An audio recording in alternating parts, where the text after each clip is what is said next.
Shit in life, shit happens, man. Shit happens. All right. Welcome to Round One Sports Talk.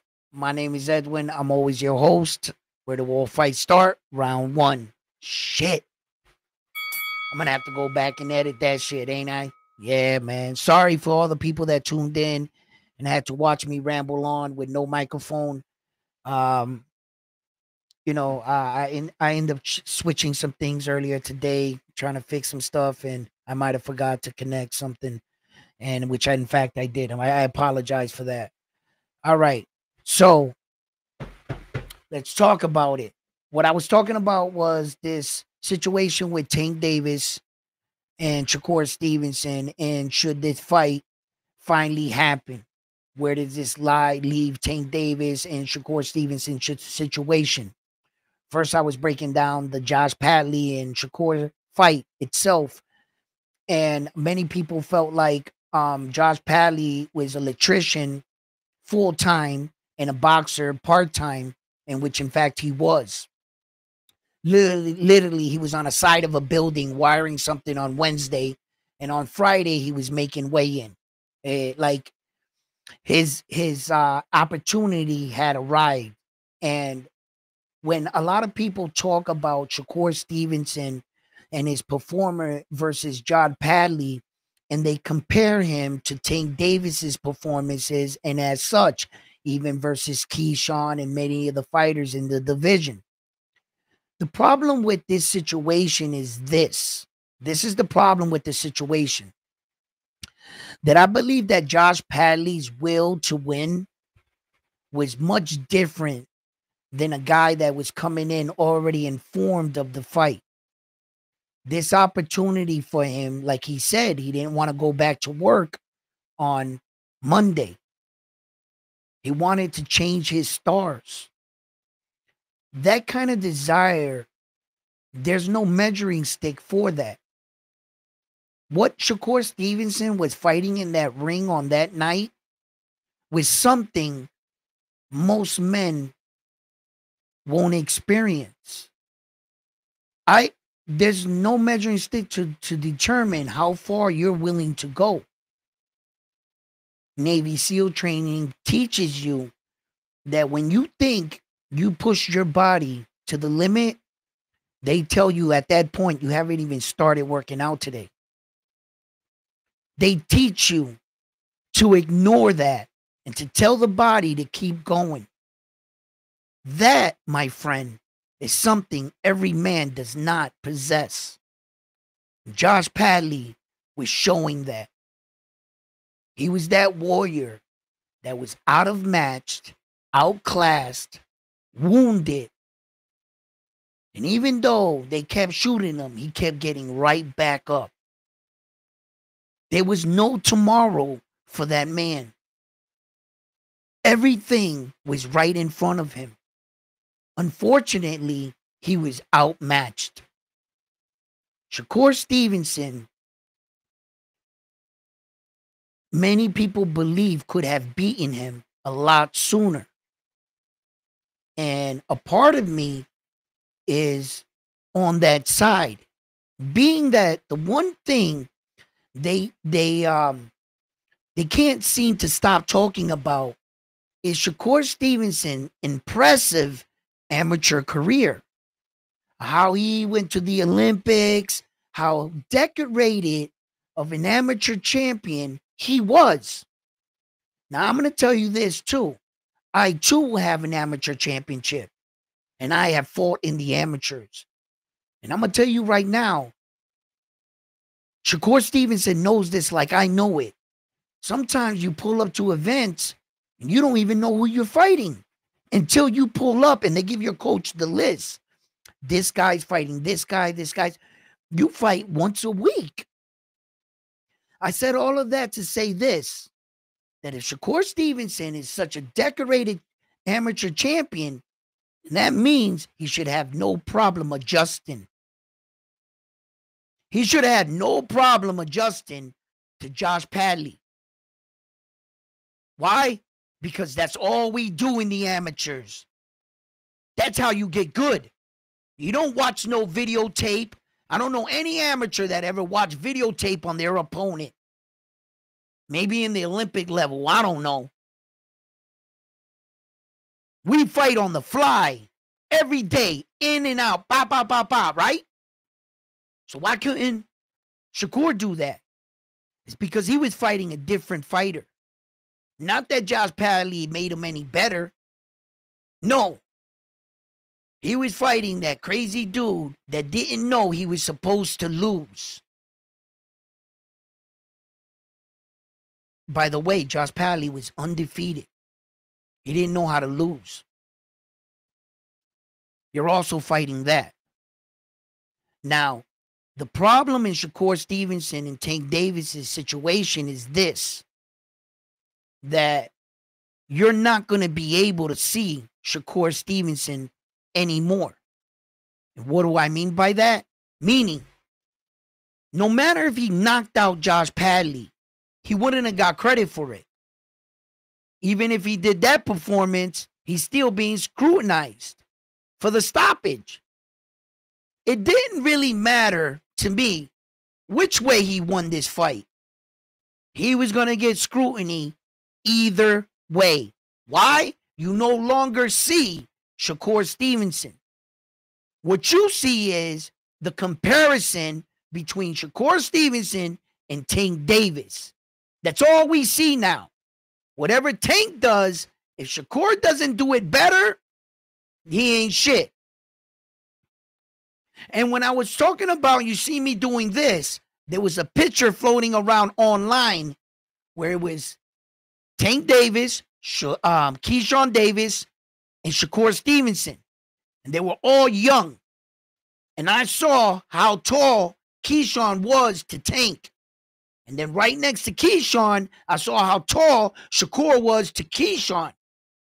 So you mean to tell me that Tank Davis is this much smaller in real life to Shakur?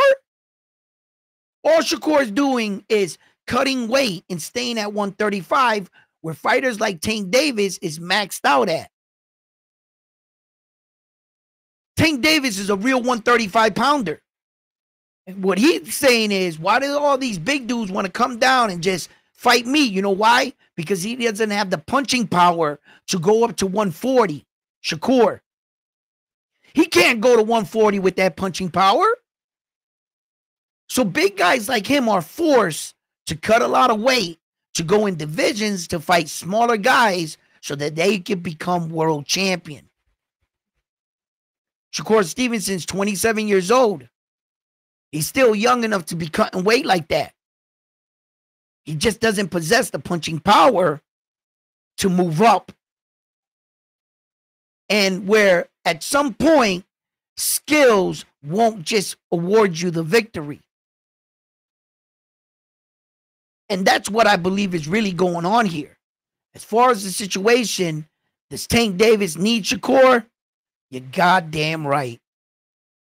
And that's where he put himself. Tank Davis, we cannot allow him to keep ducking by all these fights and us going down that road, whether or not Tank Davis needs Shakur or Shakur needs Tank to solidify their careers. They need each other. Shakur needs Tank's name on his resume, just like Tank needs Shakur's name on his resume. What is Shakur got? Jaleel Hackett? What's he got for fighters? Aluminium? Josh Padley? Oscar Valdez? What does Shakur got on his record? I mean, in 130, he did some shit. Tank tried to say he didn't do nothing. That's some bullshit because Shakur had 3 belts. At 135, they're all equal. You can't be better than me if you only have the same thing I got. You got 1 belt and I got 1 belt. How the fuck are you better than me? That'll be by opinion. You could say that you got a bigger record or you knocked out so-and-so. It doesn't matter. At the end of the day, whatever you did and whatever I did not do still got us in the same spot. You got one belt and I got one. We even. So as far as that shit go, oh, I think Tank better. I think, who gives a fuck? At this point, I just want to see the fight. All that I think, okay, I think you guys should just shut up and let's watch a fight. Because Tank Davis and Shakur said enough. Both of them need to shut the hell up. Why the hell? What more can Tank say about Shakur Stevenson? And what more can Shakur Stevenson say about Tank Davis that we don't already know? Both of you, shut up. Let's get a fight. Get in the ring, damn it. Because I just don't want to go back down. Oh, he did this or didn't do this or didn't sell this or didn't. Bro, we've been there for 10 years. For 10 years, we've been down that road. When as the fans, are we going to say enough is enough and demand these fights? You're damn right, Tank needs Shakur Stevenson. And all this, Shakur, I don't need Tank. Yes, you do. Yes, you do. There's no one else left. And Shakur, so you just, okay, so you're going to fight Keyshawn Davis right now? I don't think that's going to happen. Where does that lead Loma in the IBF? I have no freaking idea. But listen, in my era, the four horsemen fought each other. You got to understand that. All the fucking Oscar De La Hoyas, the Pernell Whitakers, the Roberto Duran, the Sugar Ray Leonard, the Marvelous Hagler, the shit, they all fought each other. They all fought each other, man. And you guys are going to need that on your resume, I believe, because we need to go back into a time in boxing that it was more valuable in the men that you shared the ring with than holding on to this this era that Mayweather started. All this undefeated shit, which remarkably, Mayweather started all this shit, but he was a fucking dog. It's crazy that he got everybody, belts. Well said from a guy that wants to deter the other fighters from fighting as many champions as you did so nobody breaks your record. Who's a fucking genius here? And you want to call Mayweather stupid? He got all these dudes avoiding championship fights. Belts don't matter. He's sitting back, laughing. If you all believe that, young men coming up, get the bag, the odds of you beating my record, Mayweather has just protected his own record. A man that's telling you belts don't matter, but he seems to have a whole lot of them.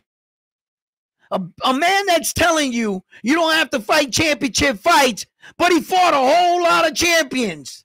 And he sits on the throne as the very man at the top of that record. And his whole thing is he got one of the best fighters in the world to believe belts don't matter, legacy ain't shit. Just don't beat my shit. And Floyd Mayweather will stay on top because the kids coming up won't think that it's cool to fight all these champions.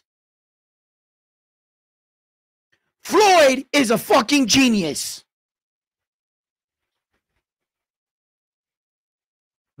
Don't look over here. Just pay attention over here. Get the bag. Get the bag. Belts don't mean nothing, guys. But I fought the most champions in history. It don't mean nothing. He just got a whole bunch of them. In fact, out of all the WBC antique belts, which we saw one on full display, it was blue at the Arthur, Demetrius Bivol, and it had all like the emblems of the other sanctioning bodies. the most valuable awarded belt in the WBC's boxing history. The most valuable belt ever made by the WBC, in fact, went to who? Floyd Mayweather, the $1 million belt. That belt, it was real gold and all real diamonds. They made that belt. That's the most expensive belt in all of boxing, and it belongs to him. Belts don't matter. Look who's telling you that. The guy that has the most expensive belt in all of boxing, and he can't stop showing it off.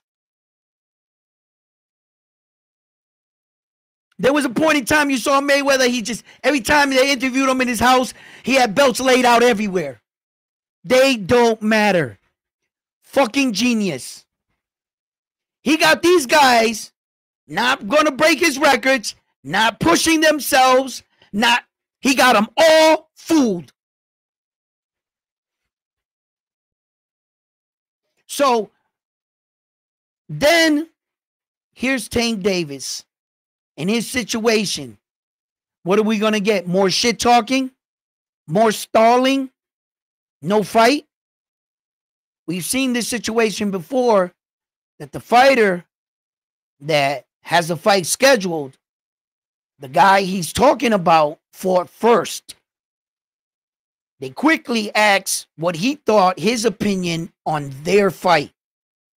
And the next week, following week or so, or maybe 2 weeks out, he's going to fight. We've seen this happen. We saw Shakur Stevenson criticize other fighters leading into his fight, and then he did that. Then other fighters criticize him, and they fight. What's going to happen after March 1st? Which way does Tank Davis's career? Does he still want to go to school? Is he still talking about retirement? And all this thing about Shakur Stevenson saying, oh, I don't need Tank. Yeah, you do. 100% you need him. 100% Tank needs you. And all this thing about ticket sales and all that other thing, you got to stop that mentality. You see, what these boxers, what Floyd did, is he's making them think about the bag first with every fight. Floyd's not talking about the struggle it took to get there. He leaves that part out. Floyd doesn't tell the young men and women coming up that deal he signed with 12 fights with Top Rank. He doesn't talk about that, how he had to pay his way out. He doesn't have to talk about how he was already clearly the A side, and a lot of his fights to make himself, he allowed the other guy to be the A side, like Oscar De La Hoya. He doesn't talk about that. He doesn't talk about all the sacrifices and all the money he had to leave on the table to get in position to be the man he is. The only thing he's showing these kids is try to get the biggest bag now. And he's got these kids not jumping over, not putting in the work. That's why it's not sustainable. That's why Tank Davis right now is lost. He feels like $1 million fighter, but for some reason, now that Showtime left and all this, now he's sitting there going, and he can't sustain it. You think Tank Davis is getting $30 million, $20 million for fighting Lamont Roach? His paychecks has been going down ever since Ryan Garcia. He can't sustain it because Mayweather, Tank is missing a lot of elements on the road to get there. It's not sustainable. Mayweather got all these dudes fooled, man. He really did. And I think he's protecting his records on the top of the throne. You know, you catch him young. Convince them young that belts don't mean nothing. They go half their career without achieving shit. He'll never catch you. Mayweather is smart, man. And it's a dirty business, a dirty sport. Mayweather loves walking into the room and being called champ, if not the greatest to ever do it. In order for him to stay there, he has to keep his records. This persona that some of these guys say, records are meant to be broken, and I'm glad to see somebody breaking my record. Bullshit. You think Joe Montana was sitting there watching Tom Brady be tied with him 4-4 and watching Tom Brady in the Super Bowl to try to win his 5th? You think he was cheering him on? Inside? Hell no. He wanted them dudes to stop him. Because as soon as he took that 5th, he knew it was over, Joe. The world knew it. We try to hang on to it because we love Joe. We like, nah, Tom needs one more. He needs 6. Like he had to outdo Joe. Like that was our excuse. Because we love Joe so much. When we knew it was over once he broke his record. That moment, it's official. You're out of the record books. You're like in second, or you'll just keep dropping, right? Unless you beat him, he's there to stay. Yeah. What's up, Secret Dancer? What's up, Armando?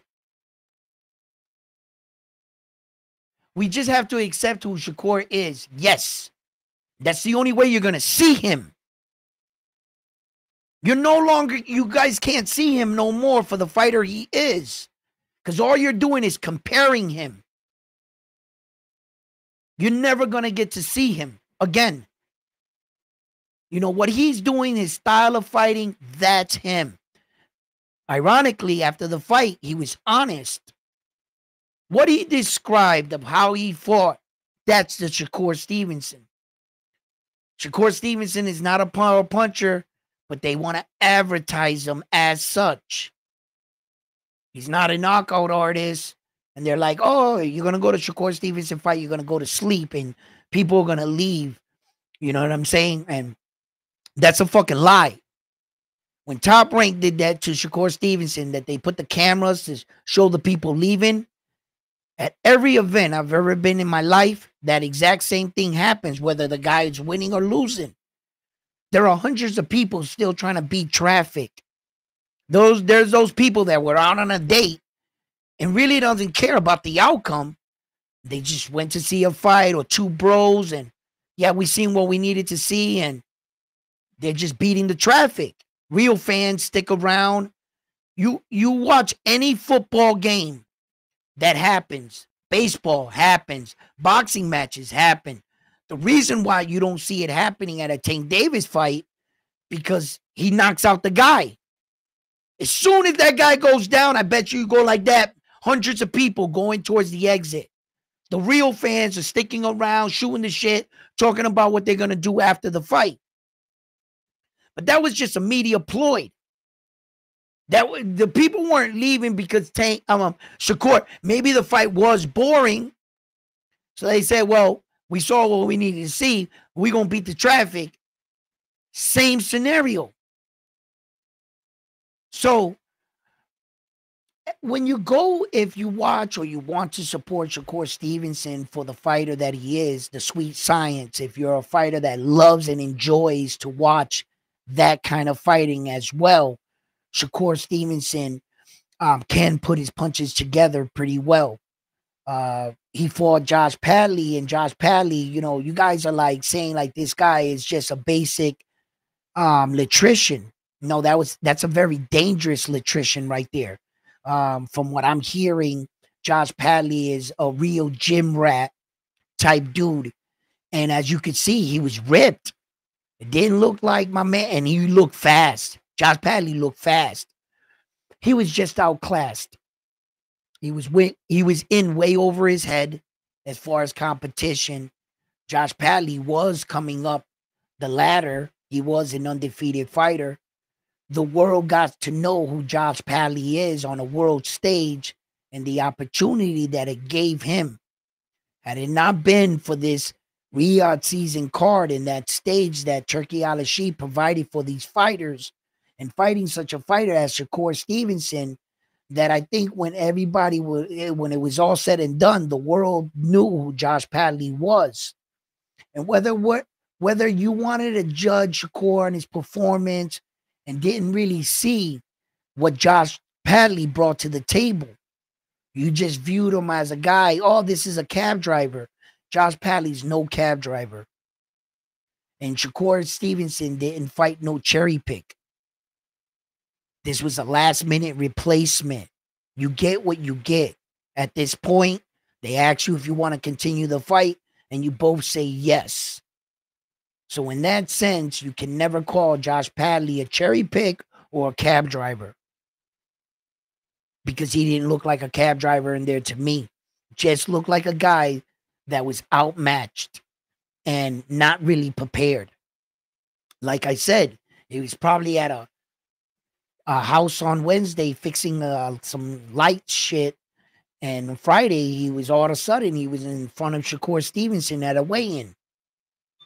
You know, that can really you know, shit just changed around for you.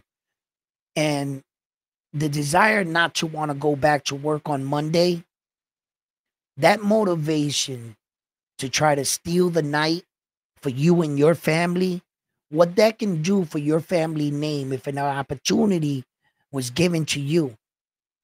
What if you were called yourself on Wednesday and they gave you 4 months to prepare? Not 4 days, 4 months, a full training camp. And the thing was, we'll give you $500,000 if you take the fight. But if you win, we'll give you 1.7.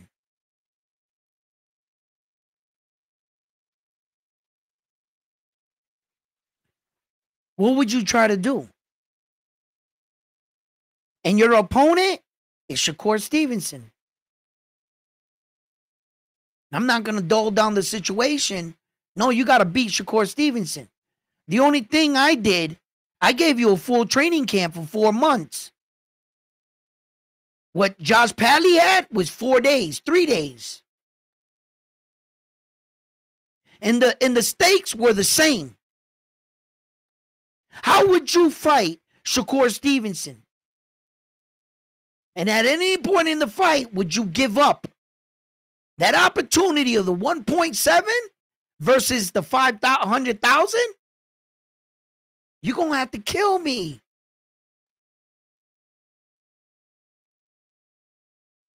I'm going to fight like there's no tomorrow. Like if you got guns to my kids.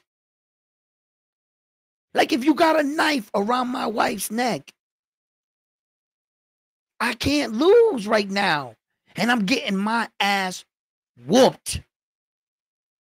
What do you do? What do you do? And then the next day, you took that massive ass whooping and your heart was on full display as a warrior. And you get up and you know what you read? They called you a cherry pick, a cab driver. Why were you in there? For all your efforts and for that ass whooping you endured and for all the desire you had in your heart to win, the boxing world the next day called you a electrician.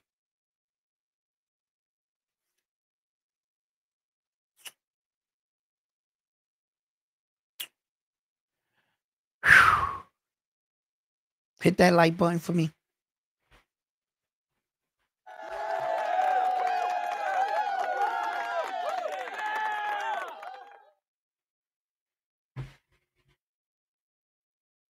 Fucking nutrition, huh?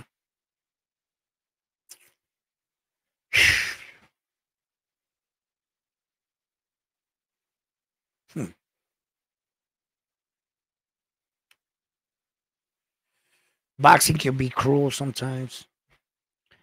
Sometimes some of the men and women that put so much behind it get very little acknowledgement or credit for what they did. Martin Piccoli came in on short notice, really overweight, right off of his couch. He gets knocked out, trying to save the day. They gave that man $4 million to do that. Josh Padley didn't make nowhere near that money. And he did the same risk. The same. And Martin Piccoli's being rewarded already with another fight. Saudi Prince said he bringing him back. And sometimes little guys got to do twice the work to get half the money, maybe even a third of the money these big boys is getting. And you get scrutinized, man. You get scrutinized. Maybe when he gets home, maybe the people will show him the love he deserves. Because apparently in America, we just call him a cab driver for his efforts. Not because he saved the show and let us allow us to see Shakur Stevenson. Nah. Fuck all that.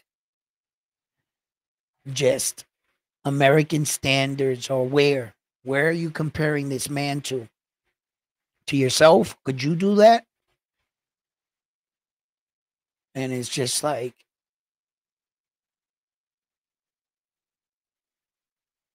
and that's why I think that we have to hold Tank Davis and Shakur accountable.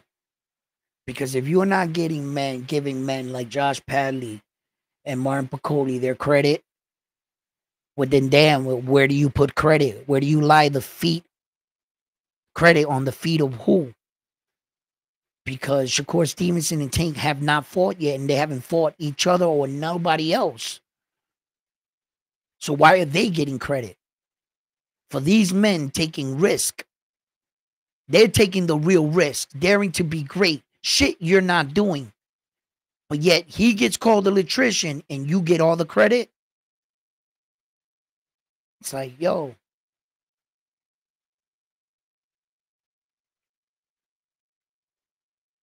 You saw Piccoli got $600K. That's Turkey Al Sheikh himself. I'm subscribed to Ring Magazine. Tweeted out Secret Dance Move. He was paid upwards of the $4 million, and that he wants Martin Piccoli back. He tweeted, Turkey Al Sheikh tweeted this himself. I'm going to by what I'm not going by what no reporter, no estimation. I don't know if that was a purse thing and Turkey hit him with something on the side. I didn't go that far. I just read his tweet. That's what he said. Then I'm more inclined to believe Turkey. That's what he said he paid Martin Piccoli. I don't know where you get the $600K. I'm going to go with Turkey.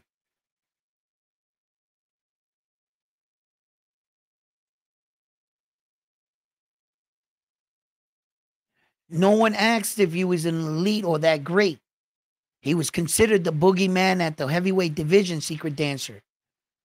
Now you're taking this, you're moving the goalposts. The fact that Martin Piccoli's name, the presence that he had at what other better heavyweight would you have gotten in 2 days' notice that could save the card and replace the level of opponent that withdrew? And Dubois. What fighter could you have gotten in 2 days' notice that a fighter would have accepted the fight knowing they probably was going to lose? So that's going to hurt your record. You would have had to pay him handsomely to save that heavyweight fight. Mind you, as of right then and there, Joe Parker's team and himself were not getting paid. They didn't fight. His entire training staff, Joe Parker's going to have to come out of pocket. At least to give them some money so they didn't waste their time. And you got to fucking pay the expense trip over here. right? So, and from 2 days leading on to the fight, they weren't getting paid. All of a sudden, Martin Piccoli shows up. The boogeyman at the heavyweight division. I didn't say he was an elite fighter. I don't care if he's... No, now you're thinking about it as you're picking the heavyweight. No, this was an emergency situation. You got 2 days. That's what the situation was. Wasn't about you get I knew better heavyweights. Oh yeah. And but who could you get in 2 days? You got Martin Piccoli to show up on 2 days' notice? How much money did you pay that man? And that's what Turkey said.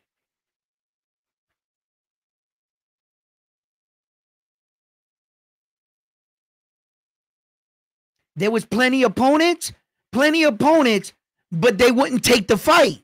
Not on 2 days' notice.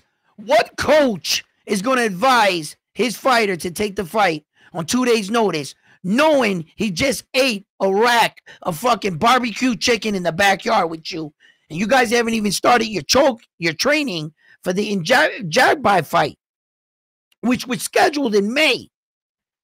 You seen how fat and out of shape Martin Piccoli was? There was no opponent. You may think in your head you can name out several opponents, but I want you to ask yourself this one question. How many of them you think would have really took the fight? And what name secret dance move, please share with us, would have been a better opponent in 2 days' notice for Joe Parker? Go. Since you're not satisfied with the opponent they picked, you obviously have a better one on 2 days' notice. Let me see it in the chat. What heavyweight you were coming that's better named than Martin Piccoli? And go.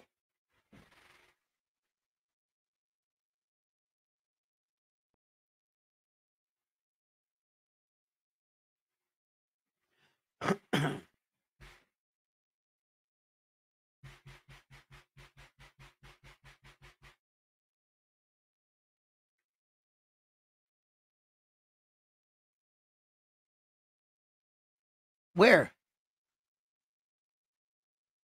Yes. Okay, wait a minute. Where did you name them? That way I could be a dummy. There was plenty of opponents who were actually in training for the fight. There was opponents like David.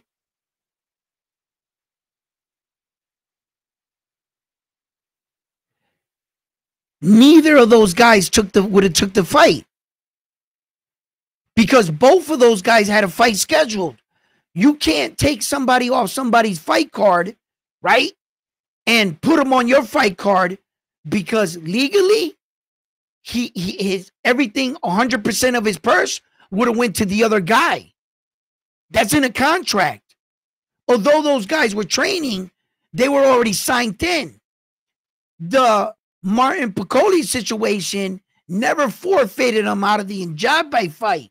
He's still on schedule for May. You would have to cancel their fight in order to put that fight together in 2 days. You're not going to be, that's more headache. If you got a guy that's free without contract. And another thing, neither of those guys got a bigger name than Martin Piccoli. Neither of them. So the best name still is Martin Piccoli. That's the best one, secret dance move. You don't got a better guy. You got opinions. That's what you got left. That just the name of Martin Piccoli got us interested. In fact, just his name with 2 days notice, a lot of people had him winning the fight, knocking out Joe Parker. Not one of those guys that you mentioned would have came in that fight, and I don't think no one on planet Earth would have said they were gonna beat Joe Parker on 2 days. You would be absurd. And these people actually had, including myself, I thought Martin Piccoli could knock him out. There was no better opponent, bro. What you got are opinions. Yeah, secret dance move. Nah, you ain't getting this one. Nice try. You had no better opponent. And you couldn't get none of those guys. So,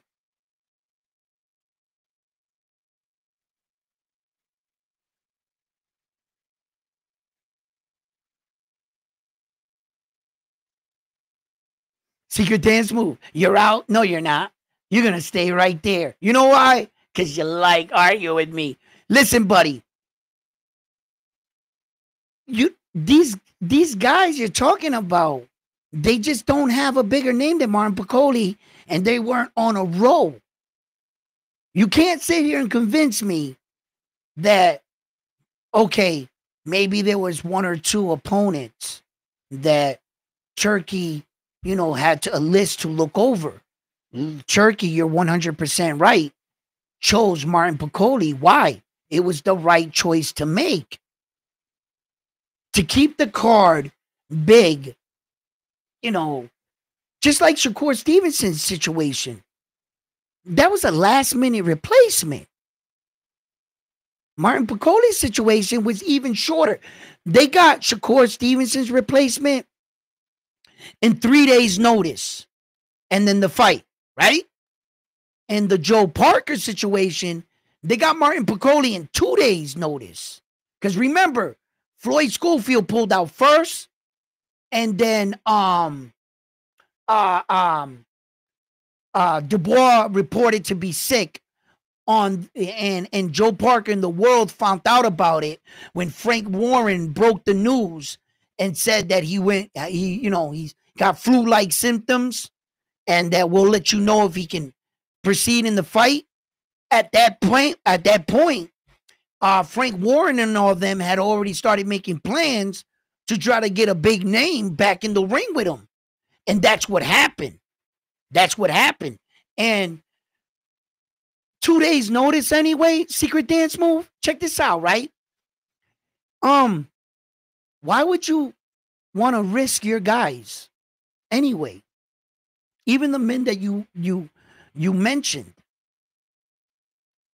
It's not good to go in a match on 2 days notice and everything you did in your life all the way up into that point was to get you in position to fight these big fights, not to take a fucking risk so big that it could pull your career back down. There's no guarantee that any of your guys go out there, and what if they would have got brutally knocked out by Joe Parker? And they go way back down the list, and an opportunity they took on 2 days notice. Had they not been greedy and said, yeah, it's a big opportunity, but those opportunities will come. Soon I'll be fighting on those cards in Riyadh, but the right way. I'll continue my winning streak or my winning ways, and I'll prepare myself right rather than doing what Martin Piccoli did. Martin Piccoli woke up this morning all over memes. You know how many memes they made of that? Of him getting brutally knocked out?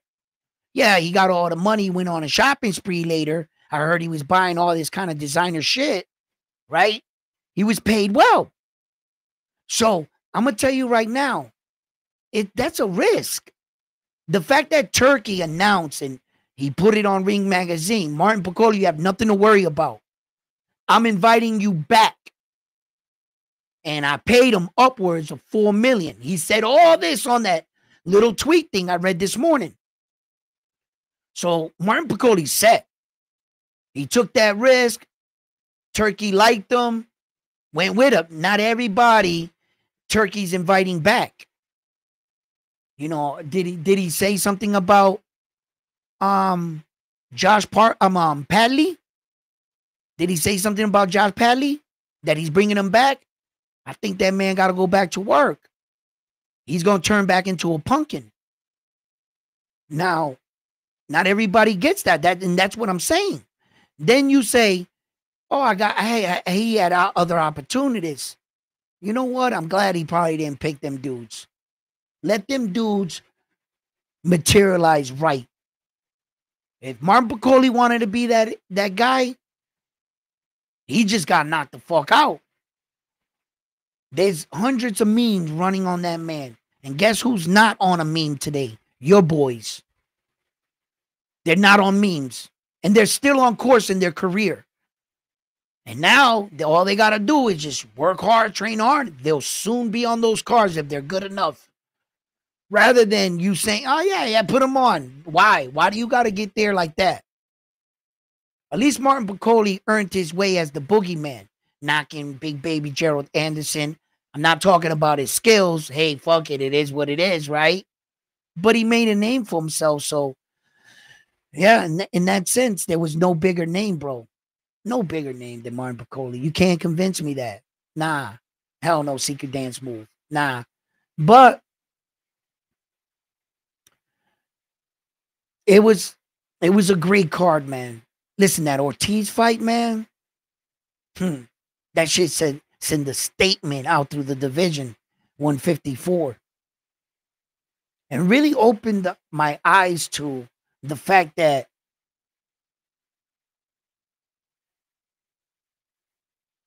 Terrence Crawford is even further in my mind away from that Saul Canelo victory than he ever was. If I thought Terrence had no chance of winning yesterday, before Saturday, then I definitely don't think he can win now. Not with that performance that Ortiz did against Ishmael. Listen, which crazy was, I gave Ortiz the first round. On the unofficial scorecard, they gave Ishmael the first round. I was like already seeing. I was like, right? But there's so much scrutiny going on out there with Turkey Al-Rashid and the scoring and the judges that on my live, I just kept quiet. Right? I saw it and I was like, I was like, how many rounds? I didn't say anything about it. Because you start throwing this shit out, and then all of a sudden, everybody on the live stream conspiracy, Turkey is pulling, he's paying these judges and all this shit. Where I'm more online, you know, I know how some business works and what it's like to be a boss at a certain level. But being a boss at a small level, big level, you're still a boss. You understand bullshit. Meaning, if you control the game and all the players, then who the fuck are you betting against? Who are you competing against?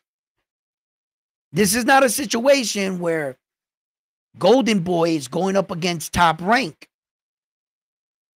Turkey Al-Rashid owns both sides. As a matter of fact, he owns everything. He's hosting the event. Why does he have to cheat himself? Why does he need to initiate the winner and the loser?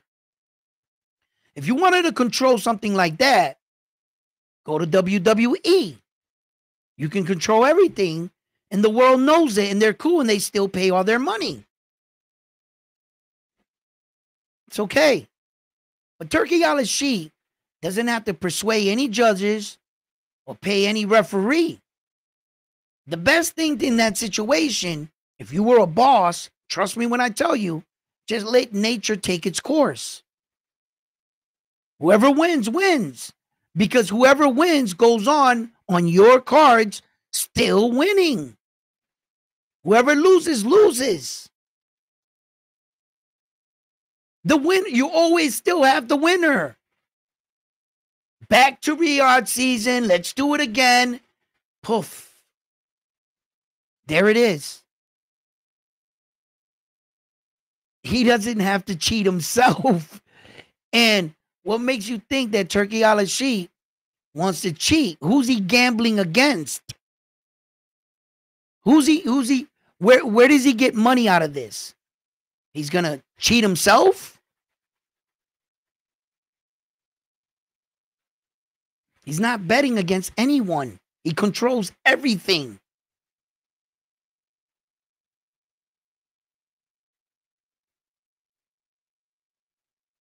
Why would he fix a fight so that Las Vegas odds can cover?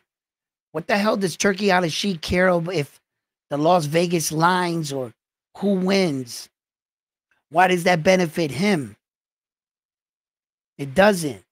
When he let Tyson Fury and Usyk go at it, he wanted Tyson Fury to win so they could be a trilogy. And I can tell you right now, he didn't want Demetrius Bivol to win that fight. He wanted Arthur to win that fight. And the scorecards were red and Demetrius won. And the scorecards were red and Usyk won. But guess what Turkey Al-Sheikh got? The winner. Now all he does is promote Usyk. Same shit. Now what's he going to do? Promote Demetrius Bivol and have him come back. It didn't matter who won for him. He controls both of them. He doesn't have to cheat you to beat you.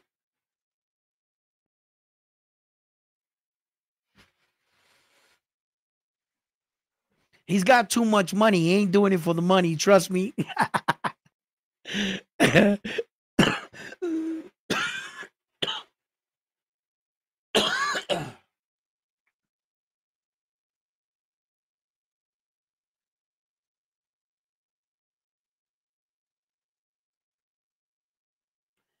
I'm ready for another Riyadh season.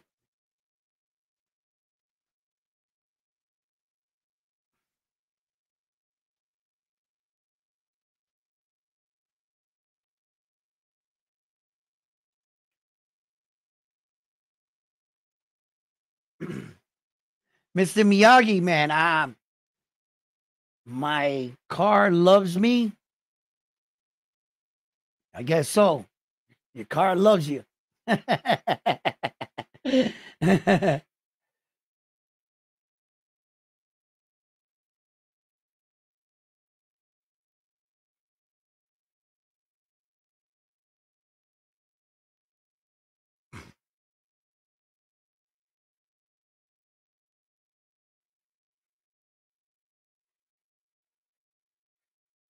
Notice I never talk about Junto. What about Junto's secret dance move?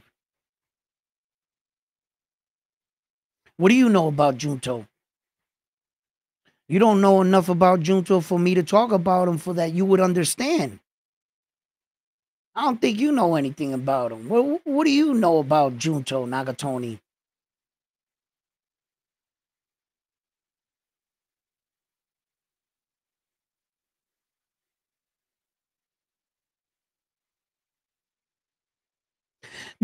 Yeah, everybody talks about these judging and this shit, Mr. Miyagi. But the problem is that, like I said, I broke down the flaw in the system, and this has been a thing since the beginning of time in boxing. That if we go to the scorecards, a lot of people are not. The scorecards are all over the place. Sometimes they're roughly close. And sometimes these judges saw the fight we saw. I believe in the case of Bronco versus what's his name? How do you say it? Shinsizi? Tongue tied with his name there. You know I am talking about. I'm talking about the giraffe guy, right? Freaking long ass motherfucker, man. He's tall as shit, right? So Bruno, for me, beat him. He was lucky to leave that ring with his undefeated record still intact. He was very lucky. Because if you ask me, that Dominican dude beat his ass, bro. He beat his ass. Once he figured him out, had him missing, and he had him unsure of himself, he was in his head, man. He definitely was. And I think he figured him out early. At like 5, 6, he had him figured out. 5, 6 rounds. Bruno had him because the homeboy was having good success, for the most part. and 3, like around there, 2, whatever.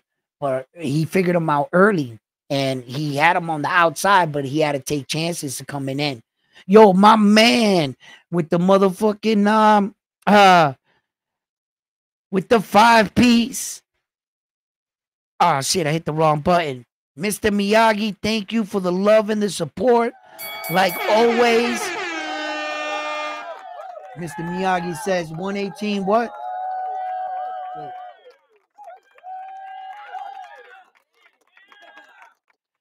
The 118 is heading up, and the 126 is going to shake up this year with Luis Nari stopping. Yeah, okay, in the first round at 126. Yo, listen, that everybody's making a transition. When you see like the migration in boxing start to go like that way, right?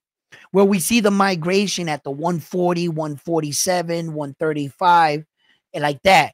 We've seen the fighters slowly start to go up.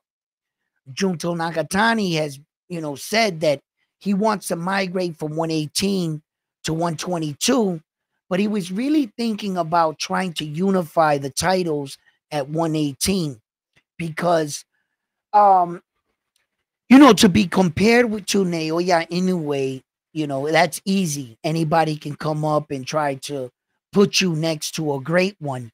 But on paper, to get next to him, that's difficult. That's easier said than done. And Junto Nakatoni has not done anything on the lines or the career that Naoya Inoue has had.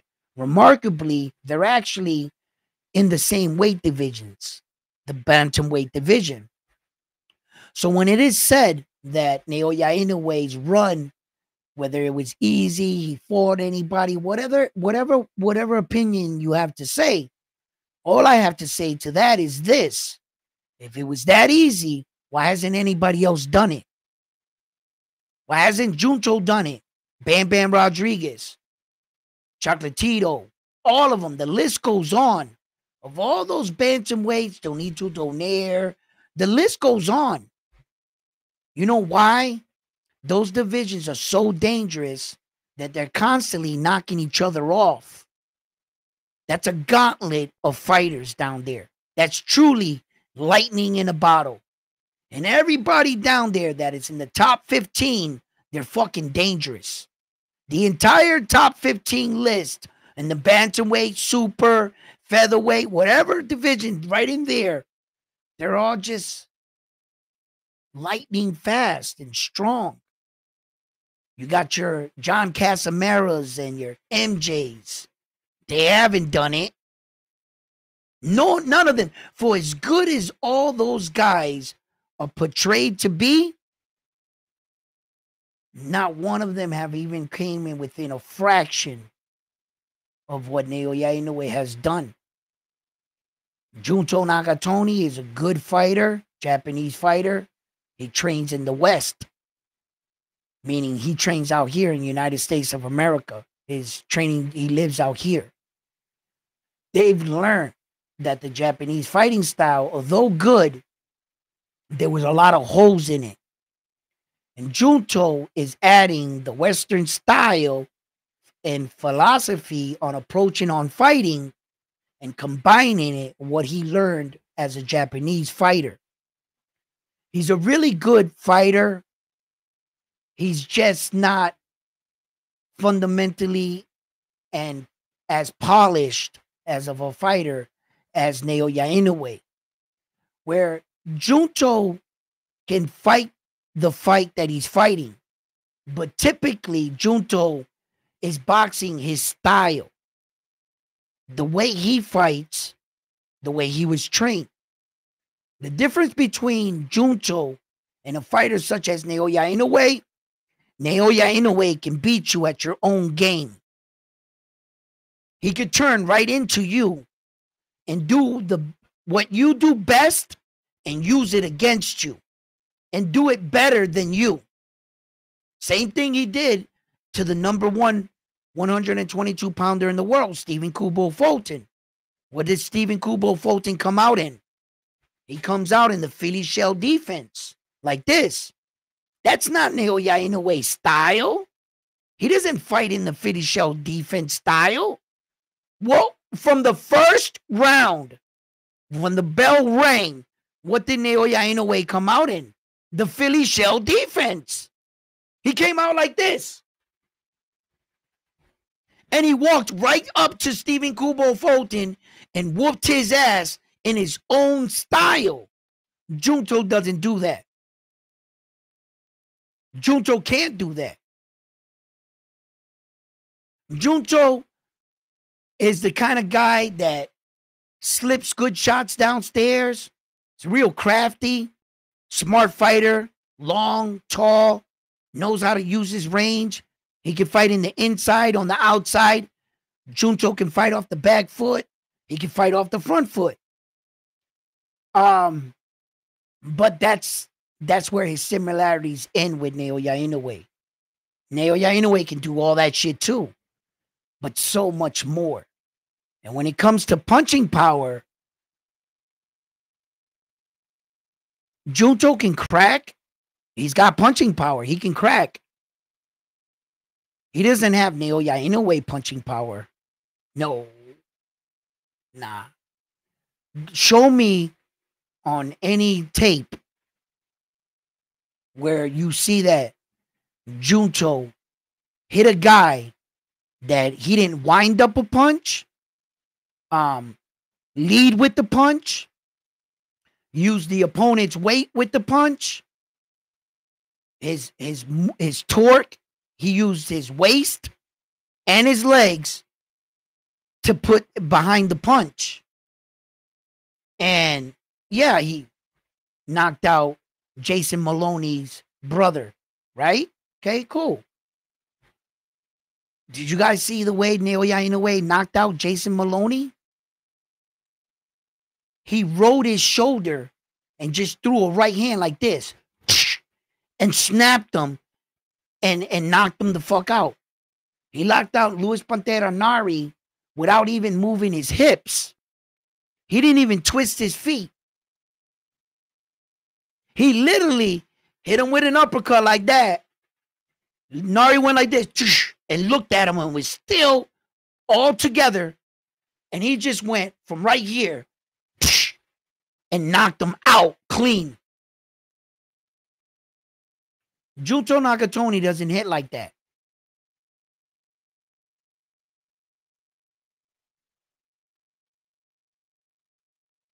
I got this pop-up here, and it's not leaving.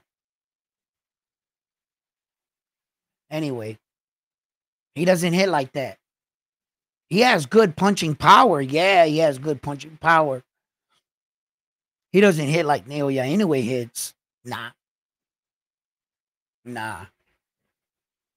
My man is like, I wonder what it looks like if he has to wind up on a punch. I remember when he punched Stephen Kubo Fulton, and I got some more love in the building, Mr. Miyagi. Junto looks like he is.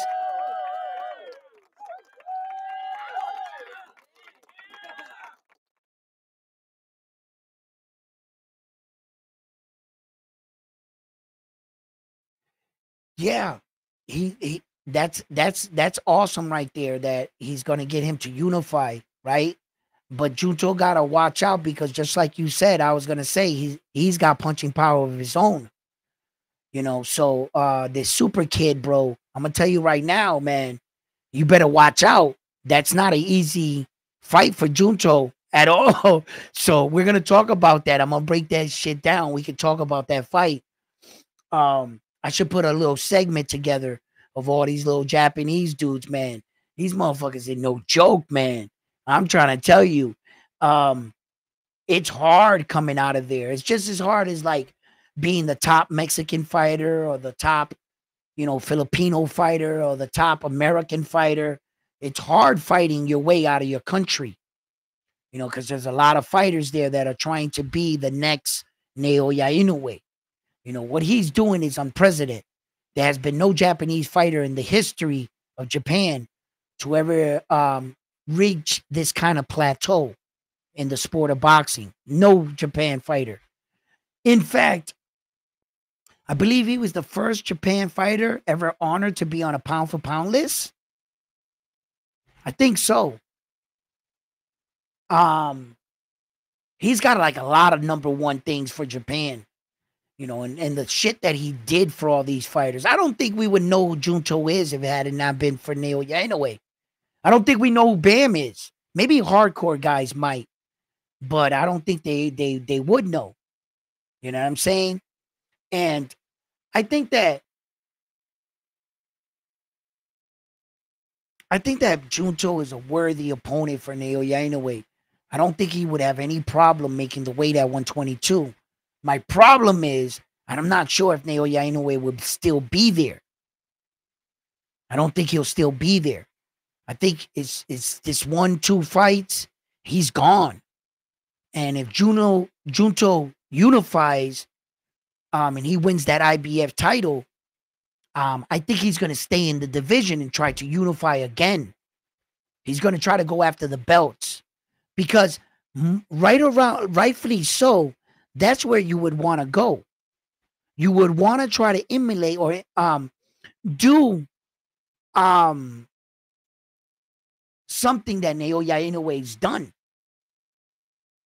You know what I'm saying? Because you can't get the credit that Naoya Inoue has as a fighter. You know, I think that Junto is a phenomenal talent. He's just not no Naoya Inoue. For me, no. He's not. And there's no way I can sit here and say he's on Naoya Inoue's level as a fighter. Nah, he's not. Junto Nakatoni needs work, you know, to be a complete fighter. Naoya Inoue is already a complete fighter. He's just working on tightening up his skills, more understanding of the game. It's probably so, but what are you guys saying? Amando, blessings, brother. Edwin, you have another super chat. Yeah, I saw that. Is this another one? Junto looks like he is unified. No, I got that one. Yup.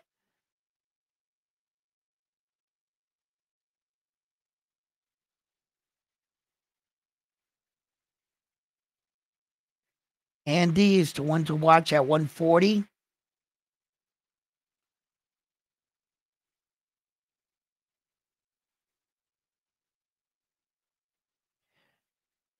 Mark, was he on the pound for pound list?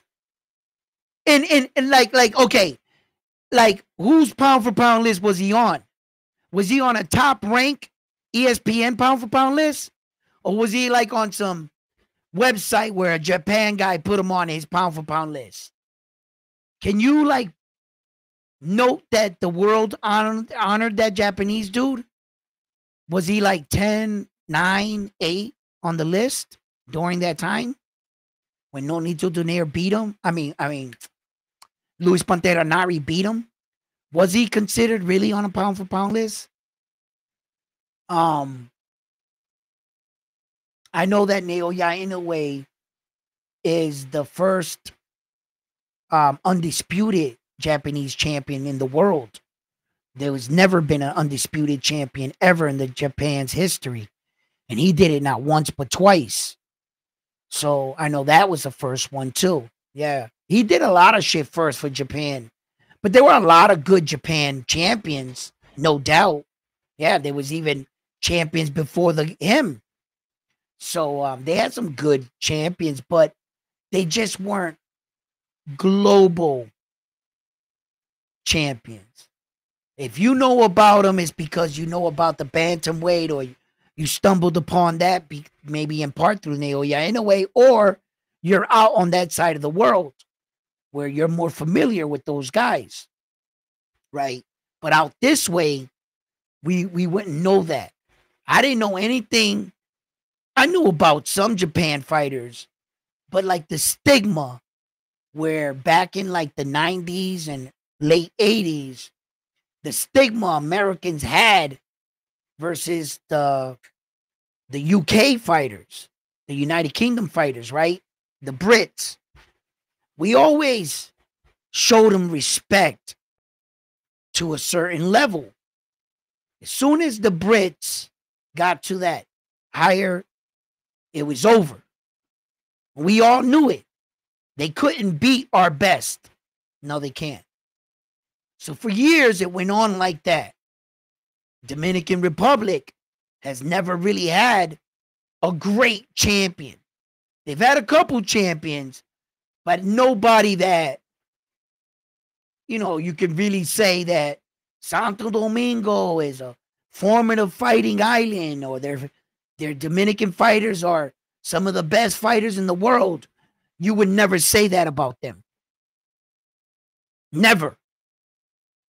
Until this era, where they're just trying to prove themselves, ain't they? But they still have that stigma on them. Whether I want to believe it or not, or publicly come out and say it, which I will, Bronco coming into that fight over the Charisse, right? Everybody had Charisse winning in that fight. Not because Bronco wasn't a good fighter, just because of the stigma of Dominican fighters. Every time they get to that freaking level, they don't. So it was hard to back them. And it was hard to back Japanese fighters. Fucking hard, man. All these other guys. But boxing is evolving, as we're starting to see. And these countries are starting to get some world-class training. And a lot of these Dominican dudes are growing up in cities like New York. And they're not the Dominican that you see that is in Santo Domingo. Although there is a catch-22 with that, unfortunately, you could have a lot of success in the world. So when they're going to take that one jealous Dominican dude to say, you weren't born on the island, you're not really a Dominican, and here we go again. You know what I'm saying? It happens to every nationality. Every culture does the same shit to their guy when they want to say, oh, well, I was born here type shit, right?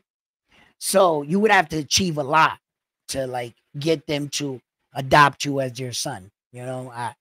I don't know how much it is, how much blood you got to give to your country before they accept you, or what status you got to get, but there's always that guy. He wasn't born here. Yeah. But now boxing's evolving. Now when you think of Japanese fighters, you don't view them as such these guys that are going to get into a title fight and get knocked out by Vasily Lomachenko or Triple G. Remember, they used to knock out them Japanese dudes that were on a tear. Takanomi was fighting Triple G when they thought that he was tall. He knocked him right out the ring. God's sake, the man snapped his head back on. He almost fell out the ring. So every time the Japanese fighters got to a certain level, here comes Luis Pantera Nari, knockout, leaving Japan with the belt. And Japan was viewed like that until Naoya Inoue emerged.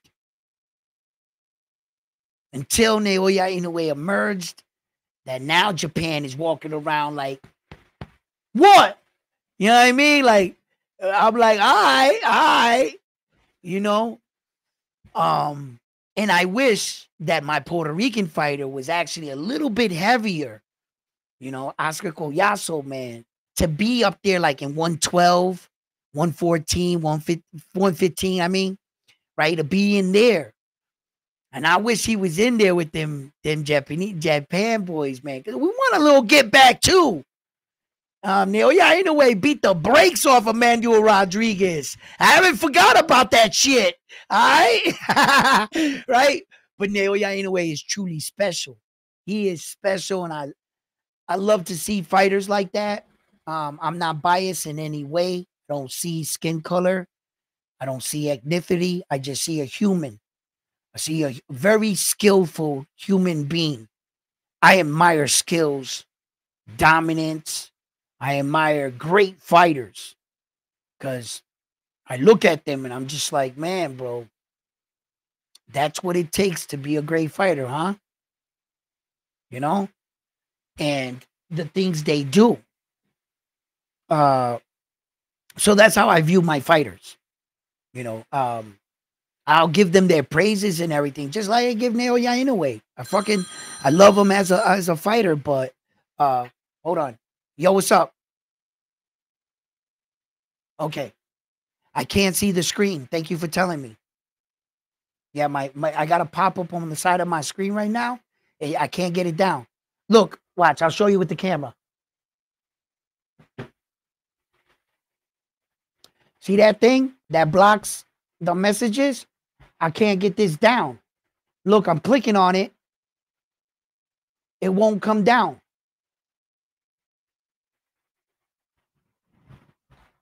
So I gotta let like 5 messages go up before I could tell that there's something behind that. Mr. Miyagi, how you doing, brother?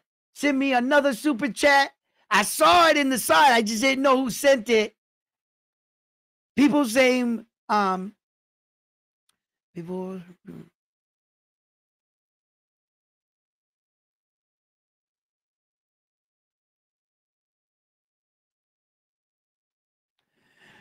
Very good point. Very good point. Very good point. Right? Okay. Omar Narvaez was a champion that Naoya Inoue beat, just in case anybody doesn't know who he's talking about, right? And Omar Narvaez, right, had a record of 43 fights and 1 loss coming into a fight against Naoya Inoue, right? What made this fight so crazy is that Naoya Inoue was still a kid. He was like all of 20 years old. He started his career at 19. Within a calendar year of starting his career, Naoya Inoue, within a year of starting his career, he was already a champion.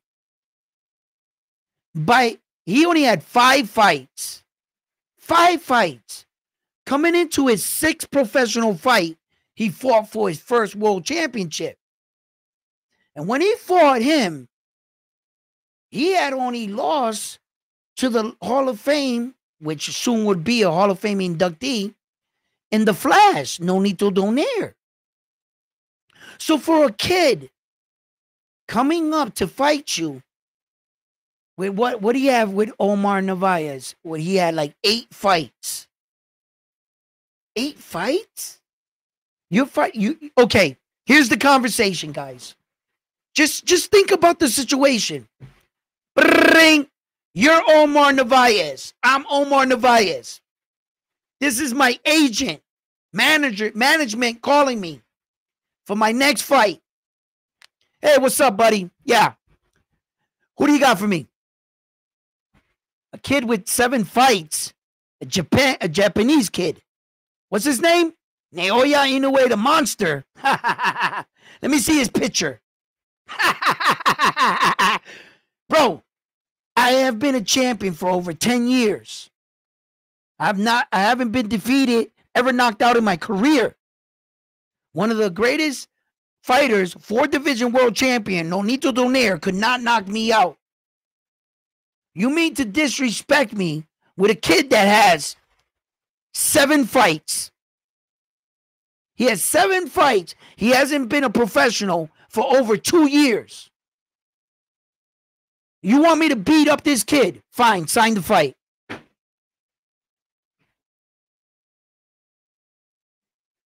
What happened?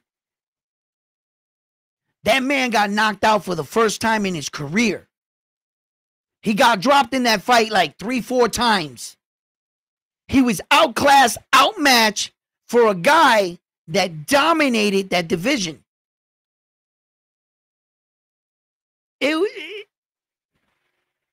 My man had 7. Like what? Hold on, let me make sure because I know Naoya Inoue pretty well, his record pretty well, but you know what? I'll just make sure that we don't make any mistakes here.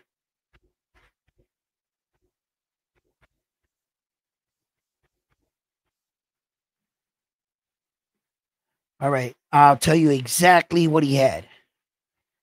Okay. When he fought Omar Narvaez, okay, he had 1, 2, 3, 4, 5, 6, 7. Yeah, 7 fights. It was his 8th fight. He had 7 fights. I was right. I know Naoya pretty well. Trust me. Omar Narvaez came in with a record of 43 fights and 1 loss. Exactly like I said. He knocked him out in 2 rounds for the WBO flyweight championship, super flyweight championship at 115 pounds. Oh, and by the way, oh yeah, that's when he did that. Yes, he did. Oh, by the way, we got to add that was a weight jump. He jumped 2 weights to fight Omar Narvaez, 20-year-old kid, 7 professional fights, and he jumped from 108 pounds to your division at 115, and he was going to whoop your ass with a record of 43 fights and only 1 loss, and you went the distance to lose that. You mean to tell me a kid jumping up 2 weight divisions, 7 fights is going to whoop my ass? That's exactly what happened. Naoya Inoue is different. He's built different than these guys. Yeah, he's different. These guys ain't doing his shit.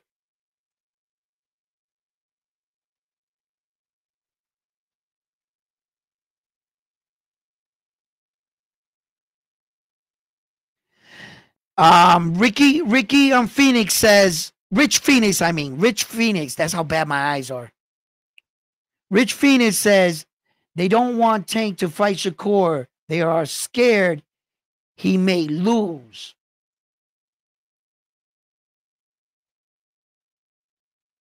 All right, check this out.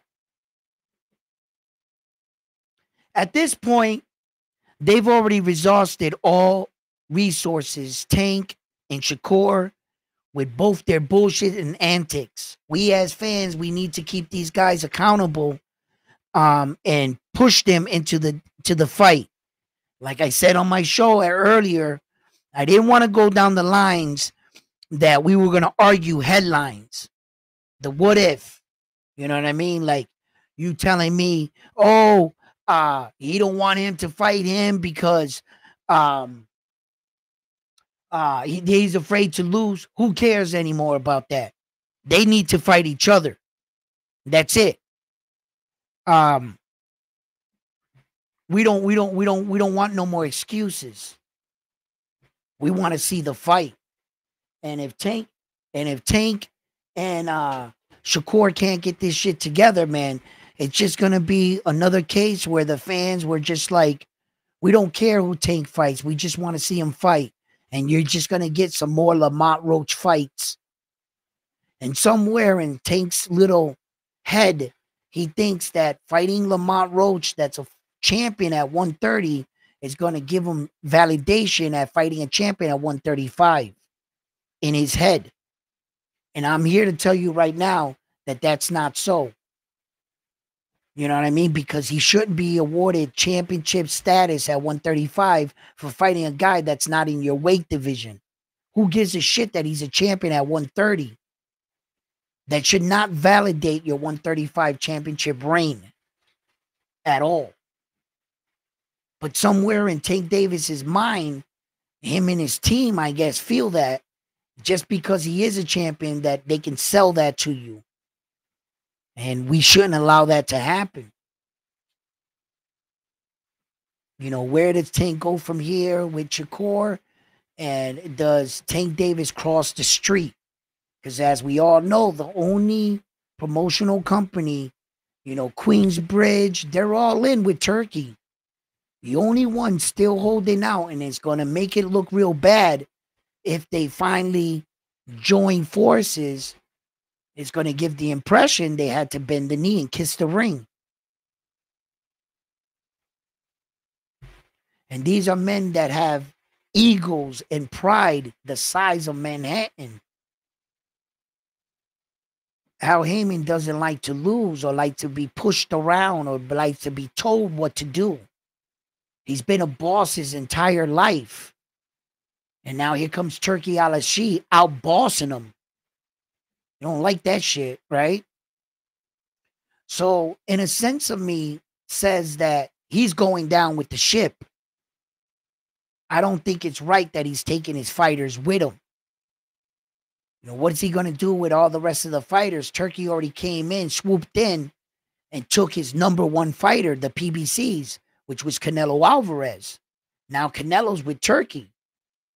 He was just with PBC, and the PBC fighters are starting to see that the ship's going. So where's Tank, the Berlangas of the world, all these guys?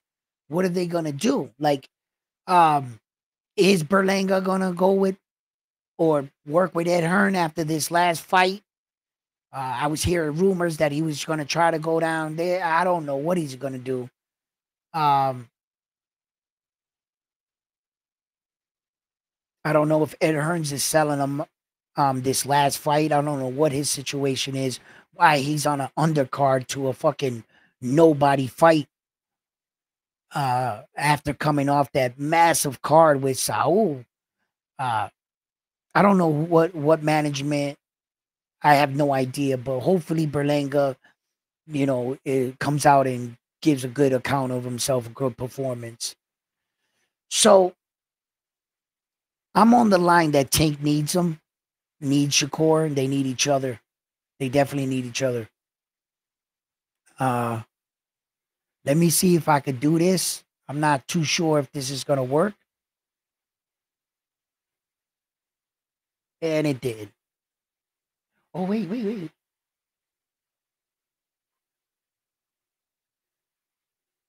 Ha ha ha. Nice. Nice. Should have thought of that earlier. I can't get around this fucking thing right here. It just glitched right there. And I'm afraid if I press, the thing is going to start uploading. I don't want to do that right now. But I dropped the link in the box.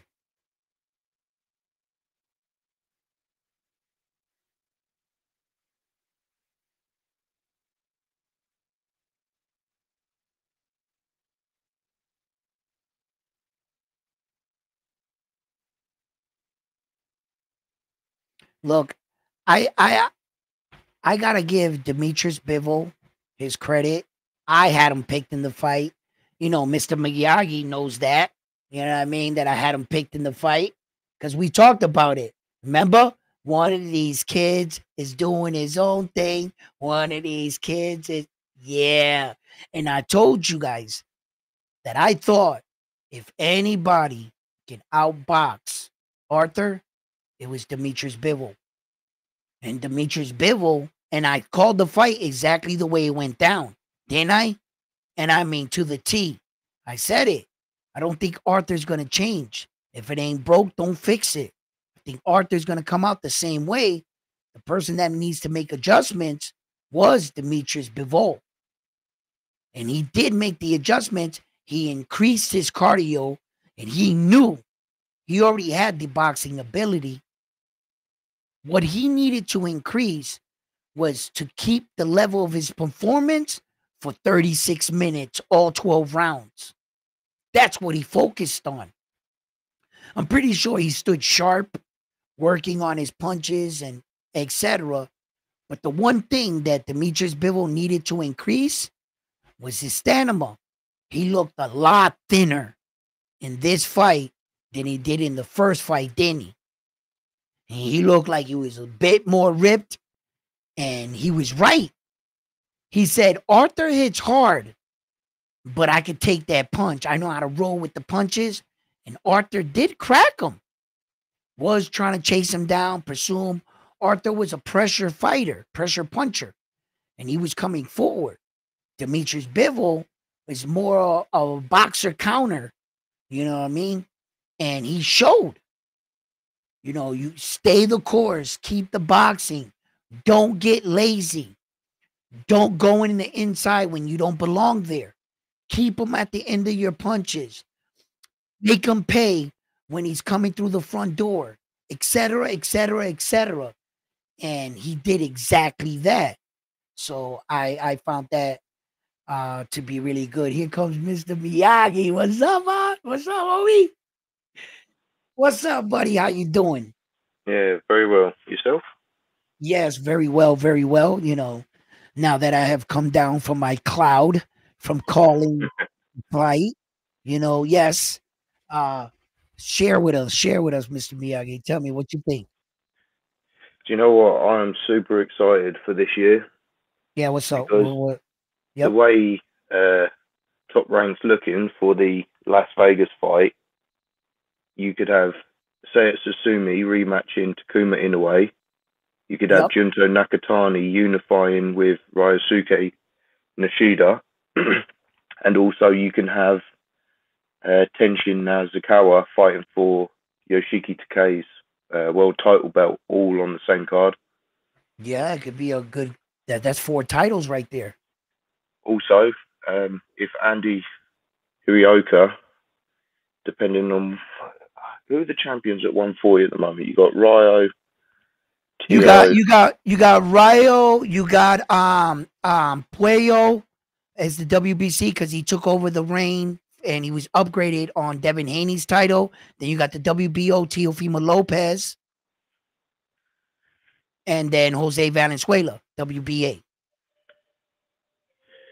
Because I was thinking maybe they could get Andy Hirioka in a title fight on that undercard as well. Yeah, right now you got Jose Val. The only one that's not really tied up is Teo. He has Yeah, who hasn't he who is got he that with? who's he fighting? Yeah. Well, weren't they looking at? Is it Barbosa? Well, they were looking at everybody for Teo, but I no longer believe it. They were looking at Subriel. Teo was naming this guy, yelling this guy, and now all of a sudden it's Barboza out of the Jack Catterall fight that he lost for some interim belt to Teo's belt.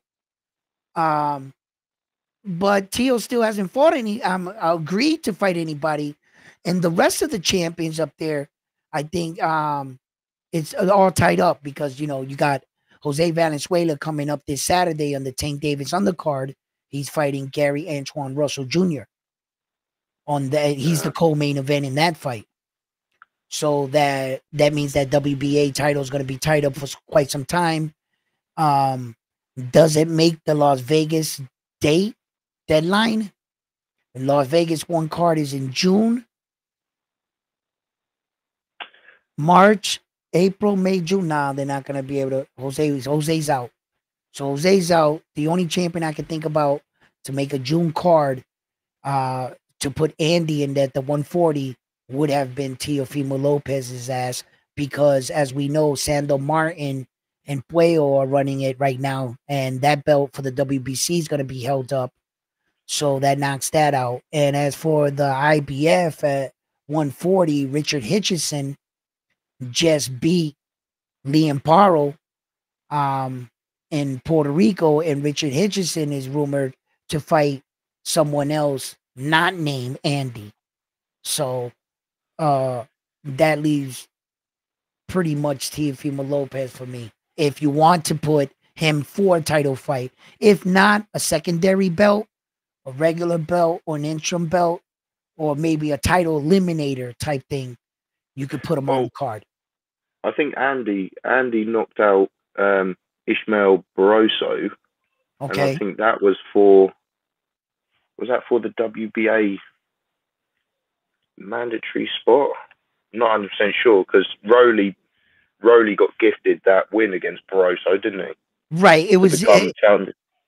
the punches didn't even land. Yo, and he oh my god, I don't this. But and then okay, all right, that's okay, so okay, this is how it goes right now, right? From what I'm thinking, right? Although Jack Catterall um he's still the number two. There's no number one right now. Andy Barboza is the interim champion of the WBO, right? And then Alfredo Santiago is number 3, and Subriel Matias is number 4. So for the WBC, Alberto Puello is the champion. Sandra Martin will be going. Dalton Smith is number 2. Israel Isaac Pitbull Cruz is number 3. Lindolfo Diego de Glado. I'm messing up his name. He's number 4, and Josh Taylor's number 5. WBA, Jose Valenzuela number 1. Andy is number 1. I mean, the Jose Valenzuela is the champion. Andy's number 1. And then you got Antunian, number 2. Smith, number 3. Is Isa Pitbull Cruz, number 4. Gary Anton Russell's number 5. And you don't still have no number 1, 2 for the IBF. There is no number 1 and 2 for Richard Hitchison's belt. The number 3 is Subriel Matias, in which he's coming into a tough fight right now. In fact, the same night Tank Davis fights, March 1st. So Tank Davis card will be kicking off over here, and Subriel Matias is going to be fighting in Puerto Rico over here, separate cards. So just in case anybody wants to tune in to watch the Subriel Matias fight, but doesn't want to miss out on the Tank, whatever, you know. Right. Yeah, I can't really think who else would be on there, because it would have been nice to get another, because that would be a massive card. You get 4 world title fights, one's unification, all on the same card. But right. I just say that because Andy trains at Ohashi Gym as well, so he's all part of the same promotional team. He trains in Ohashi Gym in Japan with Naoya Inoue? Yeah, Andy Hirioka, yeah. Oh, yeah? That's what's up. Was it the TJ Doheny Inoue undercard? Yeah, you see him all there with the Ohashi tops and everything. Yeah, and but I old man. You see his old man ringside for Takuma and stuff like that. I thought they were just. I saw a post with Naoya Inoue, and he had posted and said that like he always enjoyed training with his friend and this and that. And I kind of just assumed that sometimes when you're in town or you're going out you'll share a gym, like you'll see fighters thanking Floyd Mayweather for opening his doors of his gym for them. They happen to have a fight on that side of the world, and it's very common that fighters share gyms with each other. I just thought that was a one-off, but now he's there, huh? And that's where he fights out of now. Yeah, he's been there for a little while, but I think out in Japan it's very regimented. Like you can't just be turning up at another, because the gym owner is basically a promoter out there. Yeah. So like every gym is their own, promoter from small all the way up to Ohashi, and you got Tekken Promotions, which is Ohashi was a pretty good fighter himself. Yeah, he wasn't bad. He was okay. He was okay. He did his little thing, and he became a boxing promoter and everything, and that and the rest is history. What Naoya Inoue has done for Japan is truly remarkable. I mean, even for his brother, it must suck being Naoya Inoue's kid brother. I've talked about this on some shows, like everybody's expecting you to do what your brother does or have that kind of punching power, and he's like the opposite. He's got all the skills his brother has, not all of them. I would say that his decision making for when and where to throw the punches, that's where Naoya and his brother separate, the when and where. But definitely they also separate when it comes to power. When Takuma's being revered as, at one point in time, 4 champions that were champions at the current time that didn't have punching power. They had Sonny Edwards, Stephen Kubo Fulton, Takuma Inoue, and I was like, that was a list you don't want to be on. It's good that you're a champion, but they're revealing you champions without punching power. Yeah. And when your brother is like a champion with some of the greatest punching powers we've ever seen from a guy that size. You know, it's just a complete opposite, and it's crazy because Takuma I bet he feels at times that he has to live up to his brother's what his brother's doing. That could be tough for you, you know. But you know, he recently lost his belt. You got fighters like that Superboy kid in Japan. I can't pronounce his name properly, but I'm very aware of who he is. And Which one is he in the the one that 118? the one I can't say his name. He has the WBO championship and 4 weight classes. Oh, you're talking about oh, I there's just two. can't. I know exactly who You've he got is. I've seen his fights. Huh? you've got Kosei Tanaka, who is the fastest ever 4-weight world champion, like in the Right, world. right. But then you've also got, I don't think, Kenshiro Taraji, the gold, was it? What's his nickname? I can't remember his nickname now. They call him something out there, but I think, was he a 2-weight world champion? No, but I think you're talking about Kosei Tanaka. Yeah. I just can't say their names, man. And sometimes like I'll say their names and the translator or whatever, or like the glamoury, right? I'll say Naoya Inoue and it'll type out Norway. And all the names I put for the Jap, it never types their name, or it's a nightmare to get the pronunciation. You gotta go look it up to type it, and then no sooner that I spend 20 minutes in my room trying to pronounce the name, I go live for 5 minutes. I forget how to say it. It just I can't. I don't know if it's just I'm not used to pronouncing names like that. I'm not sure if that takes a while, but or it's just me as a person. I just man, some of these names like I was trying to say Bereka check. It was like brick check in the translation. It was like brick check something. It was crazy. So yeah, man.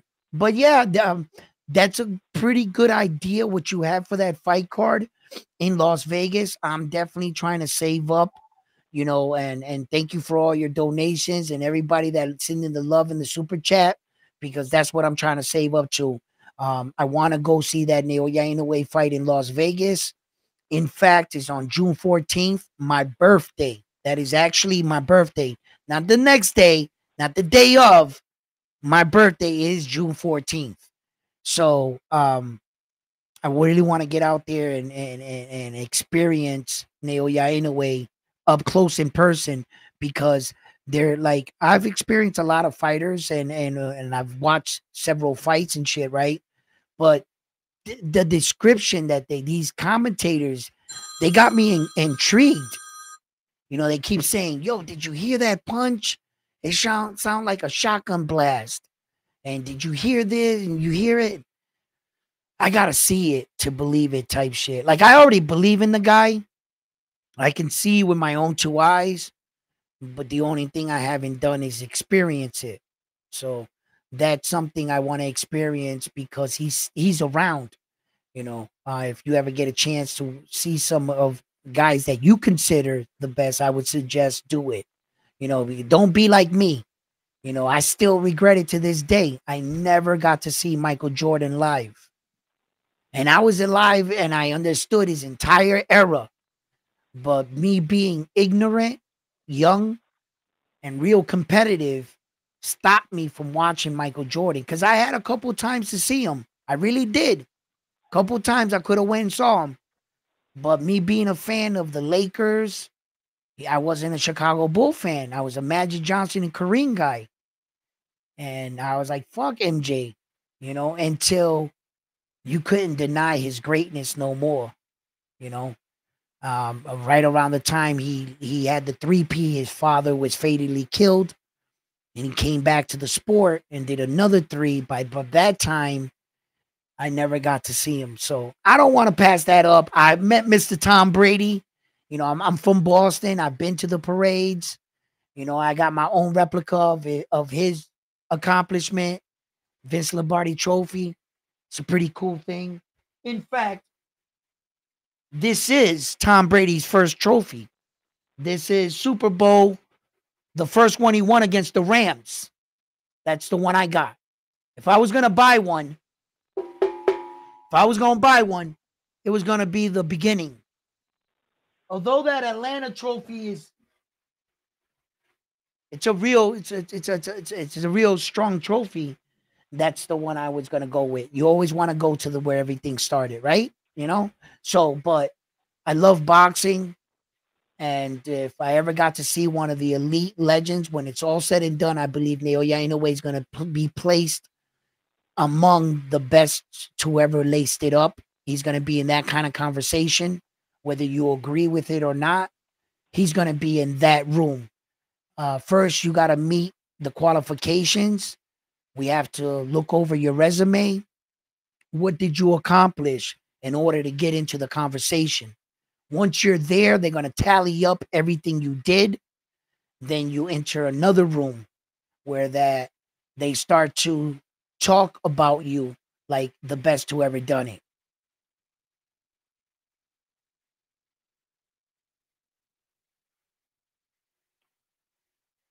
What's up, buddy? Oh, shit. The chat thing is going all the way up.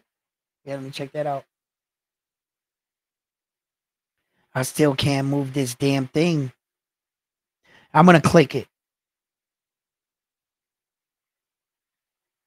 It's not let. Oh, you know what I could do? I could probably do this. What's up? What's it says? Mark says, oh, he was. Yeah, and those are the ones, Mark. Those are the guys that were in the picture with Naoya Inoue at that Japanese restaurant that I'm talking about.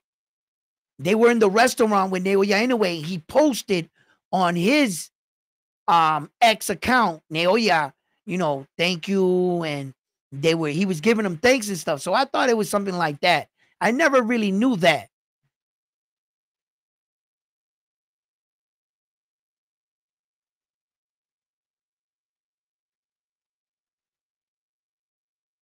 You want Shakur to outbox Tank's ass? Look, in actuality, that's what could possibly happen. But Shakur's a lot bigger than Tank Davis, bro. I never really realized how much bigger he was.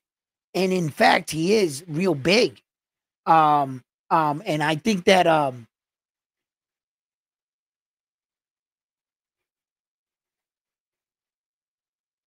I can't say definitively that Tank Davis doesn't want to fight Shakur Stevenson because he fears the fact that he'll lose on points. Because that is the elephant in the room. That's what, if we were to see a Shakur Stevenson Tank Davis fight, if anybody was to see a victory for Shakur Stevenson, it would be more on the line that he would outpoint him. I don't think he were anyone saying that he's going to knock out Tank Davis, right? So, same thing goes for Tank's situation. When you look at Tank Davis's situation, which way do you see the victory? You see Tank Davis knocking out Shakur Stevenson. But what you don't see is Tank Davis outpointing Shakur Stevenson. So when you break down the fight in your head, you acknowledges the strengths and weaknesses of both fighters. What does that spell for you? The only time I'm going to be able to is when I see that fight actually take place. You know, you would like to think that Shakur Stevenson would stay on the outside all night, keep Tank at the end of his punches. We've seen many boxers try to do that same strategy to Tank. We've seen elusive fighters, athletic fighters try that same approach. Ask Mario Barrio, ask Frank the Ghost Martin, ask all the boxers, Leo Santa Cruz. Leo Santa Cruz threw hella punches against Tank Davis, a great boxer in his own right, 3-division world champion. And Leo Santa Cruz couldn't stop Tank Davis. He couldn't get away from that uppercut. So, in that sense, I don't know. Mr. Miyagi, do you see a winner in this fight? How do you see the fight with Tank Davis and Shakur? Is that a fight you want to see? Do you see it happening? What do you think about that fight? Um, it's an interesting one because you see a lot of Tank's fights, and sometimes it's more in the lower weights when he was at. Was it when he was at featherweight, like when he had just started, and then he moved to 130? He was boxing like he would box, you know, and then obviously he was powerful, so he'd be knocking guys out like nobody's business. But just recently, since he got to 135, he's got more into that just all counter punching. I'll just let you fire off. I'll just weather the storm. Little bit of pressure, just keep increasing the pressure, and then there's my opening, bang, you're out. Right. But with Shakur, it's a weird one because a lot of fans and a lot of people forget that Floyd Mayweather exists. Yeah. A man who, towards the end of his career, when he became Money Mayweather, didn't really punch to knock people out. He would just score the points. I'm not saying that Shakur is anything like Mayweather, but the whole idea of a person with not like very little power or perceived very little power, outpointing the bigger, stronger, more technical punchers. So it's kind of a toss-up. Like you would have to literally see them in. I would know within the first 2 rounds. Right. I'd know how That's that what I fight's say. going to go. Right. That's exactly what I said. That's something I would have to see. Now, similar situation is where you saw Saul Canelo Alvarez at young 23, power puncher, fighting old veteran as Mayweather at 36, and where you saw the skills really showcase that the Mexican fan base were saying as soon as Saul Canelo Alvarez cracks Mayweather several times, he's going to wilt under the pressure. Problem is that punch never landed. And Mayweather proved that he was on a different level. As far as, Tank Davis or Shakur, they're no Mayweather. Although they want to act like they are Mayweather, at least Mayweather fought some people. These guys ain't fought nobody. You're going to look at a fighter like Tank Davis' resume. He fought Frank the Ghost Martin, Ryan Garcia, Hector Luis Garcia, Rolly Romero, Isa Pitbull Cruz. Those were his last 5 fights in a row. That's exactly who he fought. And not one person I mentioned was a champion at 135. The only champion on that list was Hector Luis Garcia, and he was a champion at 130. I don't think that counts at 135. And those are the fighters that Tank Davis fought at 135. His last fight before entering dropping back down to 135 when he fought Isa Pitbull Cruz was Mario Barrio at 140, where he fought him for a secondary belt at the WBA regular belt, right? So at 135, that's where he's champion. That's where his legacy is being talked about. He's fought no world champion. In fact, he was the interim champion until Devin Haney moved up to 140 to fight Regis Progress, where that Devin Haney relinquished the remaining of the belts he had still at 135. Tank Davis was informed that the WBA was going to upgrade him to the super championship status. He was going to be awarded super championship status. In that moment, Tank Davis knew he couldn't accept it because he went on record calling Devin Haney an email champion. Lo and behold, 2 years later, they would end up emailing him that said belt.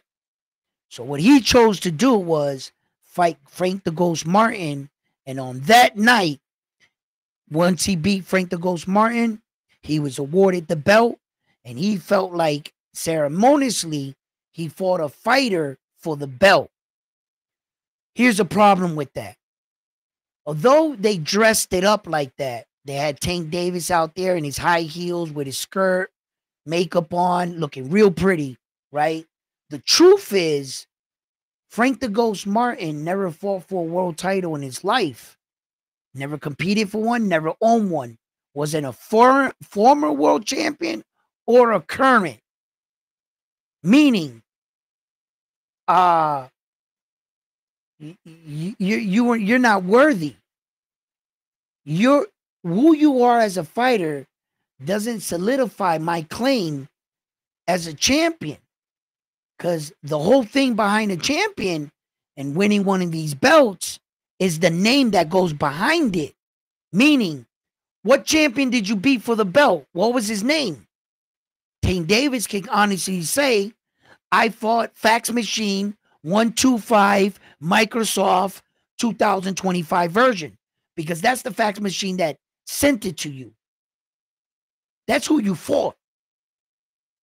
You didn't solidify shit. You can't solidify it with Frank. That's not how that works. By him bringing up Lamont Roach, the champion at 130, how does that give you validation at 135? Do you know what, Edwin? When I watch a lot of Ring IQ and listen to some of the people that come on and they talk about Tank's resume fighting champions at the lower weights. Now, the reason you don't get as much credit, I think, is because they're not standout champions. It's not like if, so say, for instance, if Noah Inoue was at 130, had destroyed everyone in the last two weight divisions, then you would get, oh, I'm pulling up the best. You know, but it's just like I'm pulling up Lamont Roach. Like none of these unified champions, no one's standing out.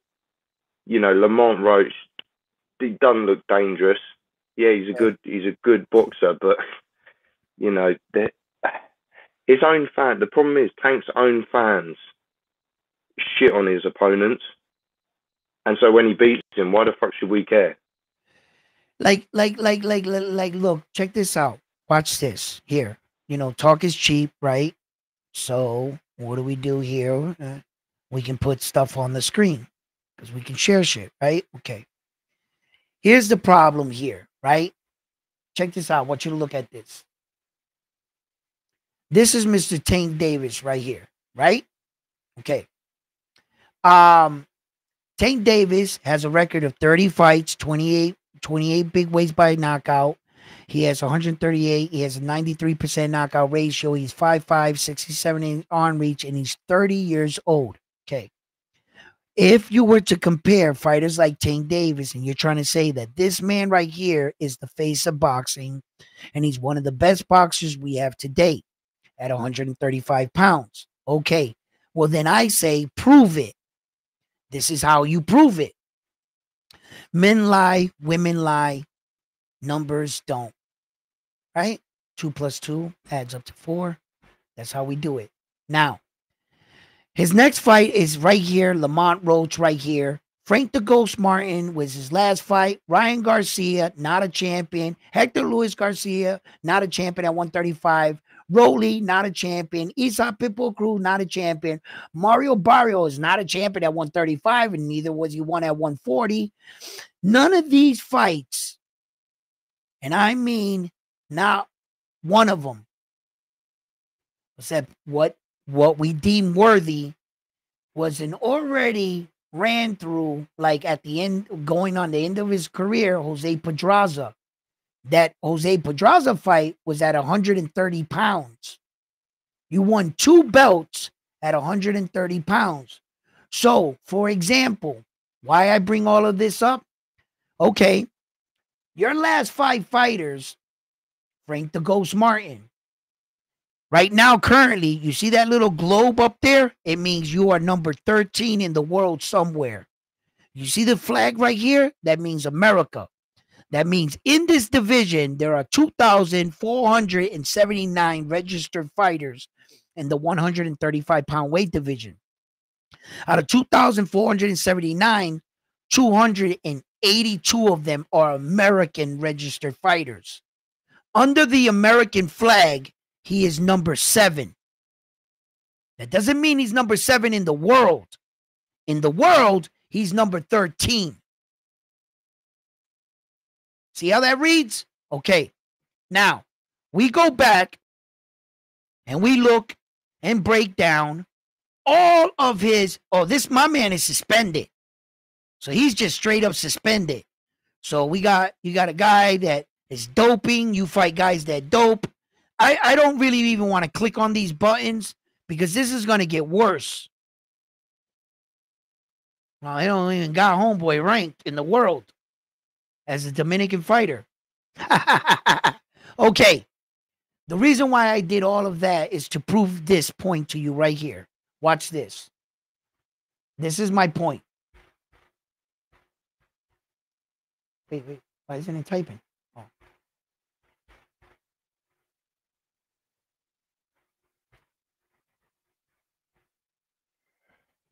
This is my point right here. You're talking about Tank Davis being the face of boxing, fighting all these top guys. They're on these channels. They're promoting Tank Davis's resume. Okay. This is Naoya Inoue. He's 5'5" in the world. In Japan, there are 162 fighters registered in his division of 1,394. He is number 1 across the board. There is no mistaking it. He's 31 years old. He's 5'5", 67-inch arm reach. Now, this is where shit gets right. Naoya Inoue's last 5 fights. Let's see what his last 5 fights were.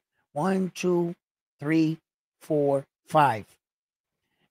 And Naoya Inoue's last 5 fights, as you can see right here, he fought Stephen Kubo Fulton, was a unified world champion, undefeated, moving up in a weight division, being the challenger to challenge him for his 2 belts.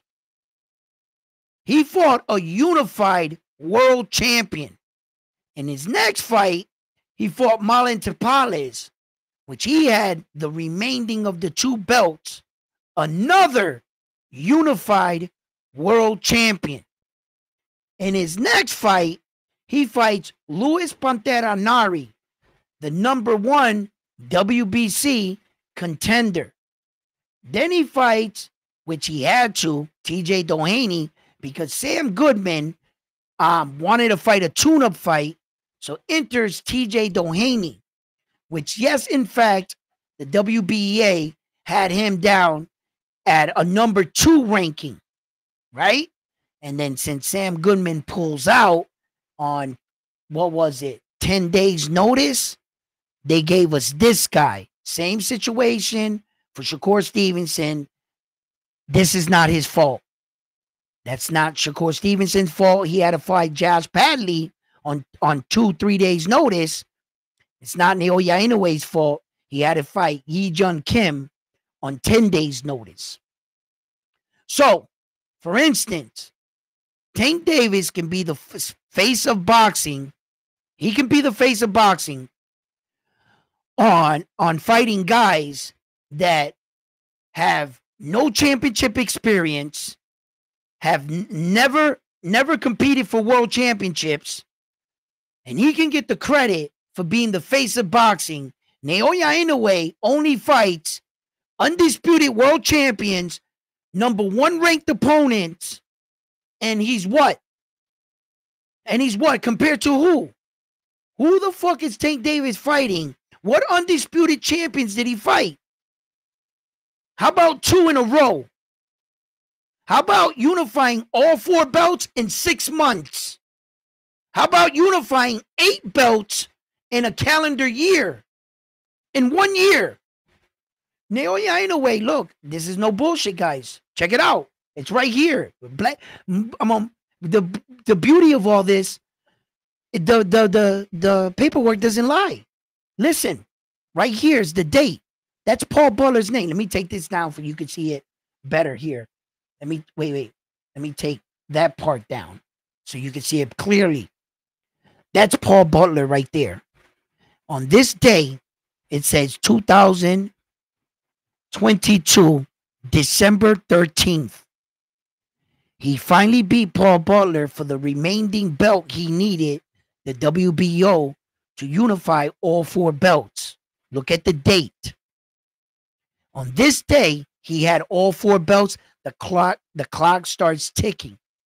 He went and fought Stephen Kubo Fulton and Marlon Tapales, his next 2 fights, 2023, 12/26. 1 year and 13 more days. It took him to get 8 belts. Within one, name me a fighter who's ever done some shit like that. Oh, and by the way, he's coming into his 25th consecutive world title fight in a row. In a row. But Tank Davis is the best thing since sliced bread. He has not done a third of what this man's accolades say.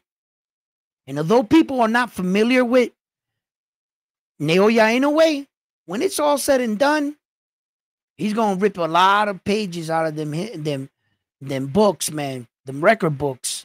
And he's going to start sliding in his name. Because as we all know in the sport of boxing, we don't award GOAT status to fight current active fighters. You can't do that. The only way you're awarded GOAT status in the sport of boxing, you have to retire. They got to tally up everything you did. And the reason why they do this is because of fighters like Roy Jones Jr. and Bernal Hopkins and all of them guys like Manny Pacquiao. Manny Pacquiao can never be called the GOAT. He got 8 losses. He's been knocked out, what, 5? How many times Manny Pacquiao been knocked out? They ruined their career. Roy Jones Jr. got 10 losses, 8 knockouts. You didn't retire well. There's a beginning, a middle, and an ending part of your career. The fighter has to recognize the responsibility of knowing when to hang up the gloves. A lot of boxers come back and ruin their record. And they want to say, no, but talk about me in my glory days. Don't ignore the losses. No. That's only in your fantasy world. No one told you to mess up your record. That's why they don't even induct you into the Hall of Fame until you have 5 years on your couch. Because they know how crazy fighters are. 2-3 years not doing nothing, they come back to the sport. That's why they consider you retired after 5 years. So you got to give them 5 years sitting on you. That's why Manny Pacquiao has never been inducted into the Hall of Fame. He's still announcing fights. Watch when they open up his. I'm just waiting for the day they open up Manny Pacquiao's career. And they're going to, everybody in the world is going to see what I've been scrutinized for because I told the truth. Because I pointed out everything in Manny Pacquiao's career. Though he's an impressive fighter, he did a lot for boxing. I agree. He gave me a lot of great moments, but he was just kind of like a repeating fighter, meaning he fought Tim Bradley X Y amount of times. He fought this guy 4 times. He fought this guy 3 times. He fought this guy 3 times. They were great fights, but when you break down his resume, it gets smaller. Although you fought this guy 4 times, this guy 3 times, that's still one name. You can't get credit. You can't make that guy beat 3 guys. That was your choice. You kept fighting these guys. Yo, his record shrinks like this with names after that. I've done it.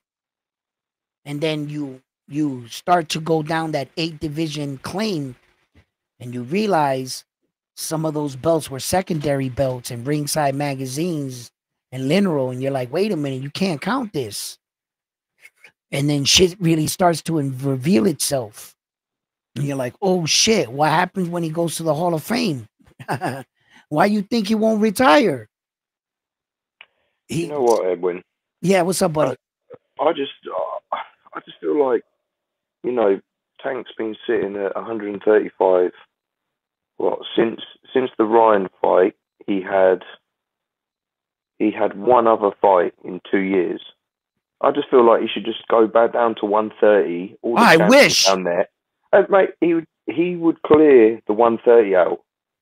Although I say that, there's some good guys coming up in the 10 positions on each sanctioning body, like Eduardo Sugar Nunez, rocking 100% knockout ratio. He's only lost once, and that's the guy that I super chatted about. Was it yesterday or the day before? It's one of your last two streams. Yep. Fights like Arthur Beterbiev, very stand up, um, boxer puncher, not great footwork, but he's just a beast. Hits like a truck. Yo, I listen. I agree. And the funny thing is, you're like, oh, Tank should go down to 130 and he would clear out the division. Well, the funny thing, he is fighting the guys at 130. Didn't he fight Hector Luis Garcia? He was the 130 champion. Now he's fighting Lamont Roach, the guy that beat him, the 130-pound champion. He is beating them. He just beat Mate, him at 135. he, he could have been undisputed at 130 by now if Like he just, this. yeah. Like, It's just like, and the thing is, even if he went undisputed in one weight class and then just sat on the belt at 130, there's nothing anyone could say because yeah, he's already reached the pinnacle. You know, he's right. got his undisputed distinction. He's in the Hall of Fame. Yep. But do you know what it is? Because it's that frustration that everyone knows. You got such a good fighter there, and you know they think his fans think that he's a star at the moment. He could have been a global attraction because really, you know, I'm not buying the March 1st thing. I'll watch the highlights and the fight if it comes out later on. But one, it's a little bit early for me. You know, like 4 in the morning. Sometimes I can stay up. Sometimes I can't. But Okay. then, you know, how much Prime Video, wants to charge? Because I bought the David Benavidez. $89. I think it's a little cheaper in the UK, but it's a lot of money for a pay per view, considering It's, that our pay per views are usually anywhere from 20 to the max 40 pounds. You know, if you had I believe it was the Anthony Joshua Vladimir Klitschko was £40, and mm, that did 1.3 million pay per views just in the UK. By the way, wow. this is what I It's don't hell out understand there. because pay per view, the whole idea of the pay per view is so people buy it to create revenue. And what a lot of people don't realize on, I'll say mainly the American side, does anyone know how much pay per view in a way sold against Donaire on the second fight in Japan? 5 million pay per views. Oh. On Lamino, I think it's Lamino pay per view. Yeah, it might not have cost much, but 5 million people tuned in and bought a fight. That's impressive. Do you know what I mean? And this is like, I don't understand where this metric comes in, because if in the UK we were more accepting of a higher pay per view, all the numbers, the Mayweather, all of the numbers would have been smashed by Anthony Joshua. Right. Because man, if him and Wilder fought, if he never fought Andy Ruiz and went straight in for that Wilder fight, I tell you now, that would probably be like a 30 million plus pay per Oh, view. easy. Easy. Oh, easy. They That would have missed. made so much They money. dropped the ball on that one by him losing, and then they gave him. Well, they wanted to make the Wilder Anthony Joshua. First, was it Zhang he had to beat, right? Zilly Zhang, No, and then oh, Wilder what you're, lost to yeah, Zilly Zhang, and then he fought Parker. yeah, that, Yeah, he was given two opportunities. Turkey Alashi was talking it up. They said, Dante Wilder, go in there, you beat Zilly Zhang. We're going to put you against AJ. He loses. Then they brought it back up again. You go in there against Josh Parker, beat him. Joe Parker, you beat him. We'll put you against AJ. He loses. As a matter of fact, look, they're both coming off losses. And ironically, I still want to see that fight. If you were to take Deontay Wilder and announce AJ fight, I've been wanting to see that fight for so long. Even though Wilder, it was exposed for the fighter, but look what AJ's going through. I'll still watch it. I'll still watch it. And the fact that Turkey put this massive fight card for $25, it's going to be hard for the PBC to turn around and try to sell me a Gervonta Tank Davis fight for $98 or $89, whatever it is. It's like basically $100. And then on that very same day, you mean to tell me I have an option? You gave me an option to something else to see. So Subriel Matias is fighting on that same day. And I can, watch that fight on like whatever network he's going to broadcast rather than paying $100 for Tank Davis. Do you know what the Subriel fight is getting streamed on? No, but I can definitely find that out for you. I want to know. I'm not sure if it's DAZN. I was going to say DAZN because DAZN had history with Ed Hearn, but DAZN is not hosting this event. I don't know if they got their same platform, DAZN platform, because Ed Hearns is not with them as a promoter. That I got to check into. And that's a very interesting point. I'm going to have that for you guys, and I'll put it out for you guys. That way you guys don't miss out on the fight before we get there. So, but we got a week. We're a week out away, and I'll make sure I'll get you guys where you can stream if you, in fact, want to go with the Matias. I believe the Matias fight is actually free. It's going to be televised free. So, rather than tuning in at $89 with Tank Davis, and you just saw this massive fight card. All you got on the Tank Davis card is really Tank Davis fighting Lamont Roach, which we're not asking for, but as fans, they're trying to support him. Okay, I get it. And then the next thing you got is Jose Valenzuela versus Gary Antoine Russell, and I can't lie, I really want to see that fight. But other than that, you just got Friday night fights. The rest of the fights are pro box. Hey, don't knock some of them pro box cards. No, pro box is a fucking gauntlet. No. Don't take that. If anybody took that like pro box, pro box, that if you could fight your way out of pro box, you're somebody. Because they really put the best guys fighting the best guys that they have sometimes. Sometimes, it's they'll get a card or two that it's really unevenly mismatched. But for the most part, pro box is really gladiator school. That's how I view it. That's gladiator school. You get out of pro box, you win a couple main events there, you'll get to the top, to the world stage. You're fucking right, you will. We need pro box. I love pro box. But it's like, and I meant that in the sense where when you watch pro box and you see those prelim fights that are like garbage, I meant it on that. I should have specified a little. But pro box itself, the cards and the fights they put, they great fights, bro. I like the fights on pro box. I be sitting there watching them all the time, but sometimes just the bigger ones. Some of the smaller guys, I don't got time to like watch every fight in the world. I got shit to cover. But yeah. Angelo Leo made his redemption arc through pro box. Yeah, he got some brutal knockouts coming into 126. Yeah, that one against Bernardo Lopez. Oh yeah, I think Bernardo won. It was a kind of combination of all of them. It looked like a big one-punch knockout, but his head was getting rung all that fight. Yeah, but the way he caught him, like with that just on the top, and he fell like a tree, it looked like a straight one-punch walk-off grand slam. You know, Wait, who are you talking about? I'm talking about uh um um uh Leo Le, Leo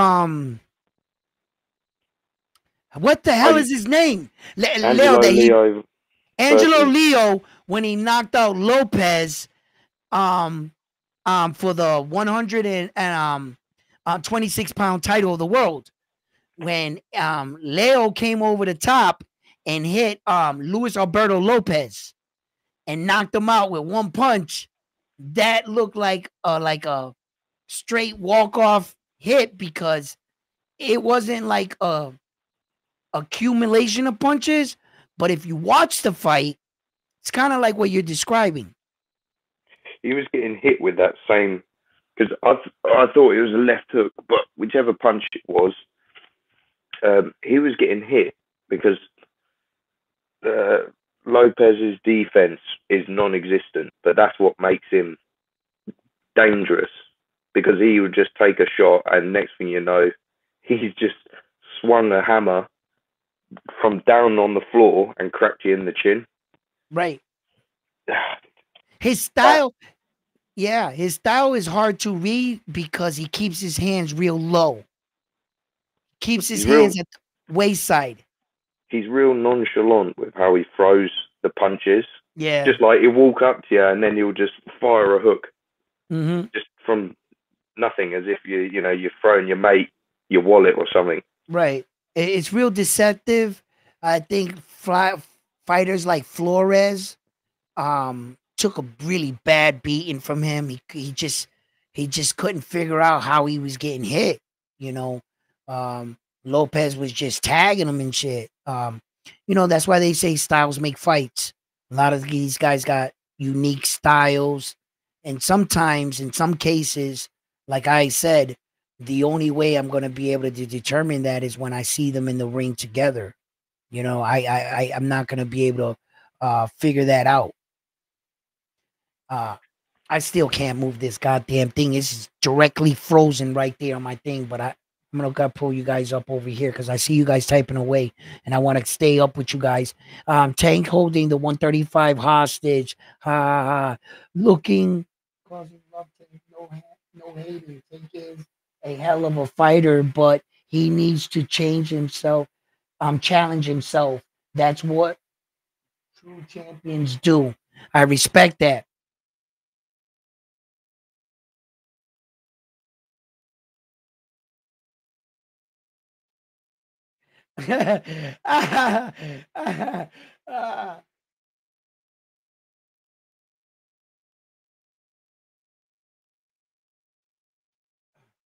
Who said Rolly was better than anyone in the Oya Inoue's resume? No one ever would ever say that. I'm not even going up and chasing that comment because I don't want to see it. I don't TM's want to. just trolling. Yeah, I don't want to see nothing like that's just trolling. The thing is, there's some fighters on Tank's resume that me personally, I'll give him credit for because even though Rolly he's not a great fighter. He Mm-hmm. hits hard and he's awkward, but I will still give Tank credit for beating a man that went on to win a title. Even if you go up and you win a vacant title, that's every champion has to start with a vacant title because unless you got a guy that you beat that's been in the division for years and years, but say you got an undisputed champion, he vacates all the belts. Someone has to pick the belts up, and I don't subscribe to elevation of interim champions. Mm-hmm. I think it should just be straight. I mean, it kind of is a vacant title fight, but they still class the interim champion as the champion going in, which I don't like because just because you won the interim belt, Mm-hmm. I See, get for Ms. Miyagi, I like that point that you were bringing it up, and I want to clear one thing. I'm trying to do it fast as possible. How they pull this off is sometimes they play by the rules, meaning when you are announcing an interim champion, you have to hold him as a title holder. the word title must be put on him. He has a world title. That's what you're supposed to call an interim champion, technically. When you announce a champion, you call him the world champion. The world title holder indicates that you have a piece of a championship. Now, not everybody plays by the same rules. When they would announce Tank Davis, they wouldn't just announce him. Here comes entering two-division world title holder Gervonta Tank Davis. They got ballsy and they started announcing him. Here comes three-division world champion Gervonta Tank Davis, world champion. Because technically, the announcer can say anything. It doesn't, you know what I'm saying? What's up, Bam Bam? How you doing, baby? In the building. It doesn't really, like, you know, mean he's lying. If at the end you want to call him out on him, they'll just switch the word from champion to title holder. And that's how you're supposed to identify an interim or a regular champion, like that. And those are the subtleties in boxing, like that. What's up, Bam Bam? How you doing, brother? Good to see you in the building. What's up, man? And yeah, man. So look, all the confusion, all these guys being named or labeled champion, being awarded belts via email, not fighting any real champions to solidify your championship claim. In the rules of the sport of boxing, it's one thing to get a belt, it's another thing to defend the belt. You are awarded championship full status when you win it and defend it. Among champions, you've completed the ritual. You've done both. Now, if you lose from here, no one can take that away from you. And I understand in the record books, look, I'm with you. Once you win it, you're a champion. Whether if you lose it on your first title defense, that doesn't take you away your championship. But amongst champions, winning and defending is something you completed as a champion. Okay. So the fact that you have to fight another man physically for the title, you're supposed to beat the champion. When it goes down in the record books and the history, when Muhammad Ali won that title, who'd he beat? Sonny Liston. That's the name. What did Sonny Liston do? Oh, well, he did X, Y, and Z. He was a great champion in his own right. Wow, he was a good champion? Then came along this guy and beat him. That's what solidifies your championship. The guy that you beat. How good was he? If Gervonta Tank Davis can't explain to me what champion he beat for that belt, who? Well, what's his name? Tell me. You can't use Frank the Ghost Martin. He was never a champion, neither a former or a current. You didn't solidify shit. And then this idea that at least I like to believe. This I don't know to be true. This would be all coming out of my head. The idea that somebody in Tank Davis' camp came up with the thought, well, let's bring up Lamont Roach from 130. He's currently the 130-pound champion of the world. And you're actually fighting somebody, Gervonta Tank Davis, more along your size. Because everybody else is way bigger than you. So fight him, and that will solidify your championship reign because he's a current champion. I don't know who came up with that idea or if that was actually even said. I'm making that up right now. And I'll take full responsibility for that. That's coming from me. I have nothing to back this up. This is just my thoughts. If they thought that, that's a wrong approach. That's not going to solidify Tank Davis's 135-pound championship. It's not going to award him championship status in the eyes of many, because we would feel that you just pulled a stunt. You just try to pull a fast one. You try to beat a guy, a champion at a different weight division. Where do you do that at? And you want full credit as a current champion. I can't allow that to happen. If it was any other fighter in the world, I would be the first person up here saying, and because I like Tank Davis so goddamn much, I think I allowed him to get away with a lot of this shit until this year that I just basically snapped. I'm just tired of all the excuses. As a fan, I put these money to pay these pay-per-views. I fight the traffic to go fight hotel rooms, to book flights. They lost my luggage. My dinner reservation was canceled. Fucking, it's raining tonight. All to make it out to a Tank Davis fight, to find out really the opponent he's across from. I really never wanted to see that fight, but I'm sticking in as a fan to show my support.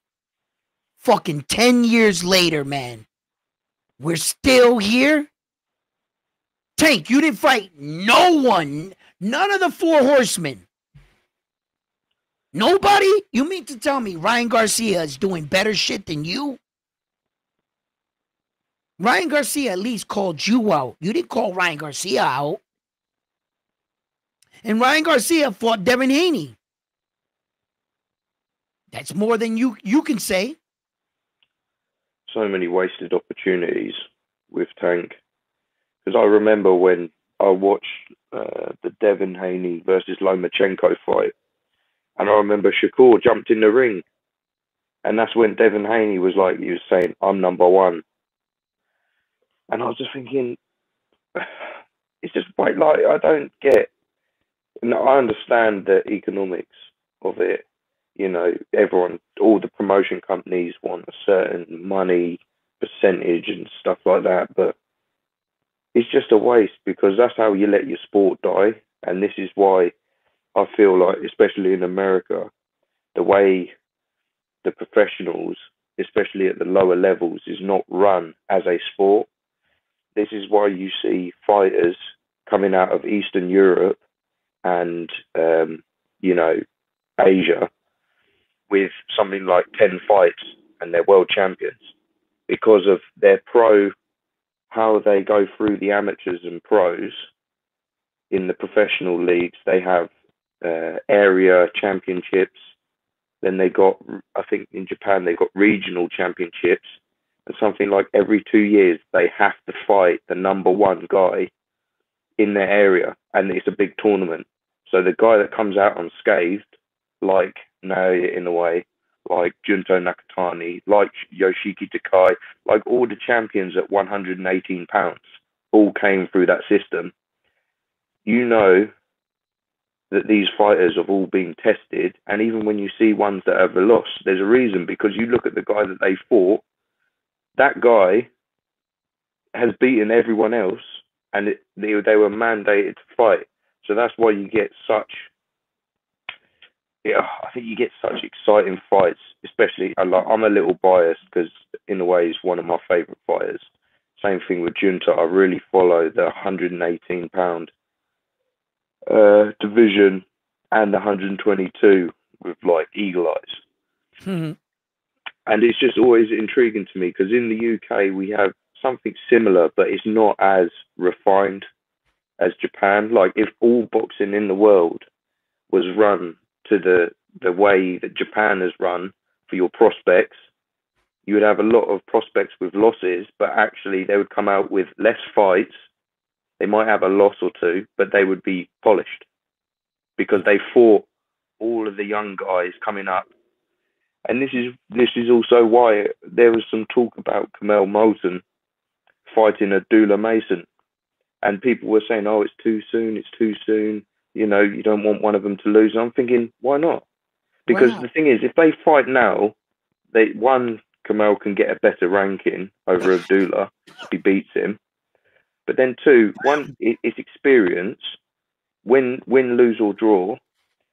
And then also, if both of you happen to get titles, now you've got a revenge unification fight or title fight, and it just sells. But no one looks at that. There's just all like, everyone talks about the Mayweather effect. Keep your O, keep your O. And I don't understand why fighters have got to have like 20 plus fights before they fight for a world title. Just get them through the rankings. Like how is no, even if you've got to pull a 38-year-old ex-world champion just to basically go through the prospects, but then it's all experience because they fought someone that they might not be at their prime, but they were at that world level at one point. So you can't ever say, they're not at world level. Well, no, actually, they beat a guy. Yeah, he wasn't in his prime, but they beat a former world champion to get their ranking into the top 10 of a sanctioning body. Because at the moment, as it stands, you see too many fighters with lots of wins, and they fought no one. Like there's no champions. There was no one that was ranked in the top 10 of any of them sanctioning bodies.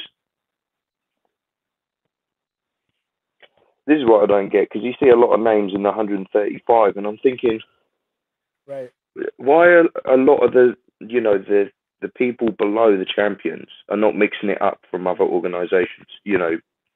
Getting the names swirling around, but a lot of people don't want to lose.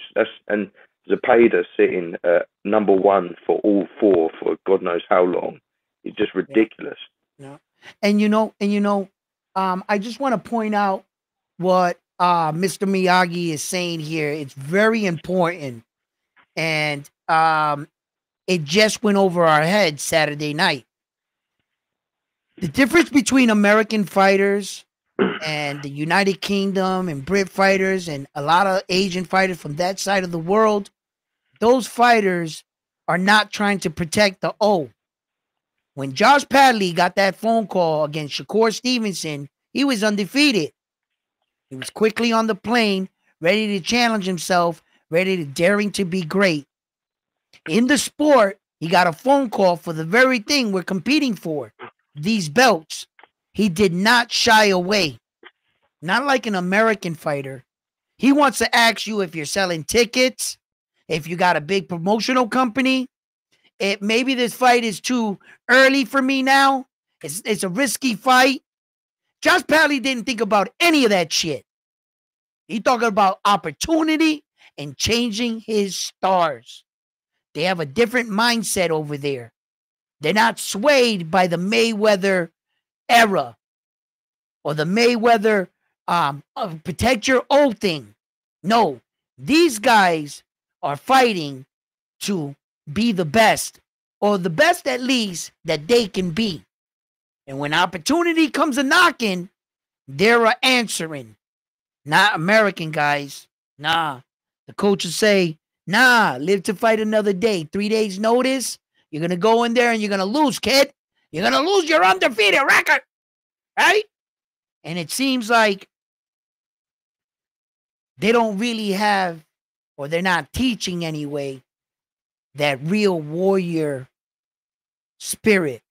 That warrior spirit that means that if we were two men, we entered the room, and we were fighting, and we were fighters in the same division, I can't walk out this room knowing that somebody in this room thinks you're better than me. I'm going to tell you right now, I don't got no hair on my tongue. And there's not going to be, I wait for you to leave the room. No, we're going to have to settle this. I want to fight you, and I hope you want to fight me. And that should be the mentality. In today's era, these guys are cool with a participation trophy. They're cool being second place. And they're a bunch of second and place guys talking like first place. You know why? Because that's how they raising them. Don't worry, you're fifth place, but you got the right to talk like a first place guy. That's what they're teaching them. Their mentality with this perception of this protecting the O, I think that a lot of these guys got a miscrude perception of how good they actually are. I don't want these guys to wake up in a horrible nightmare. You've been putting me against B plus, C plus fighters.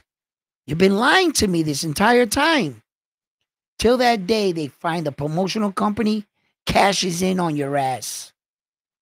You're getting a bit older. Now it's time to feed you to the wolves. And at least you could say, oh, I was 32, 33 when I lost.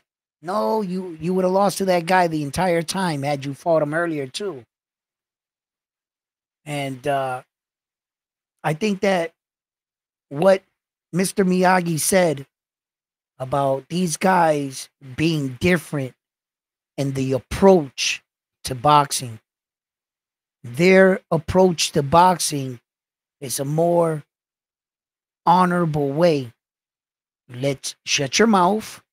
Let's get in the ring, and let's find out who the best man is. The way that they're doing it over there, now they're trying to do it over here where they're running a tournament. The WBC president, Mario Suleiman, announced this 42 countries are going to compete in this tournament, which all the organizations are getting behind. And it's no secret that you might have got the idea from them. Super Series of Boxing, World Series of Boxing, the Commandant Muhammad Ali Trophy. Where do you think that all spawned from? Them.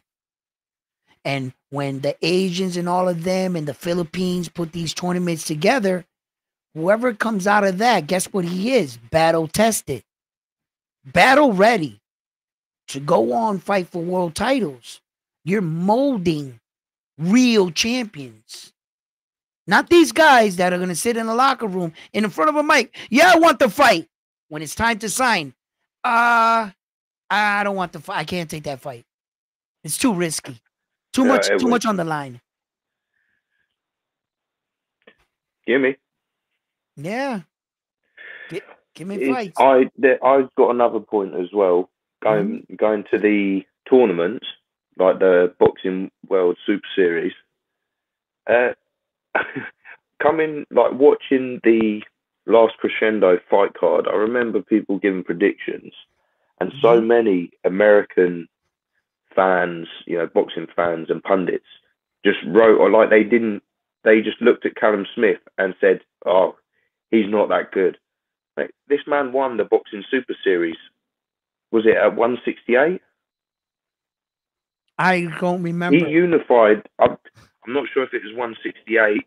No, I think it was 168 because didn't he move up? No, it had to be 168 because then he fought Canelo there. Yeah, because he was a lineal, wasn't he, at the time that Canelo fought him? That's how Canelo won the Ring magazine belt off of him for that fight. Yep. Yeah, so he won the World Boxing Super Series, and people were acting like just because you got beaten by Canelo Alvarez and Artur Beterbiev, that somehow you're no good. So you mean their argument is you lose to the top Mexican fighter in the world, the undisputed champion, and then you lose to the top in the 175, which he's undisputed champion. So the two people you lost to are undisputed world champions. So it took undisputed world champions to beat you. Anything other than that, you don't lose. Somehow, Callum Smith is garbage. Somehow, which I hinted to the notion that, okay, a lot of people are saying that David the Monster Benavidez needs to fight the winner of Arthur and Dimitri Bivol, and I disagree.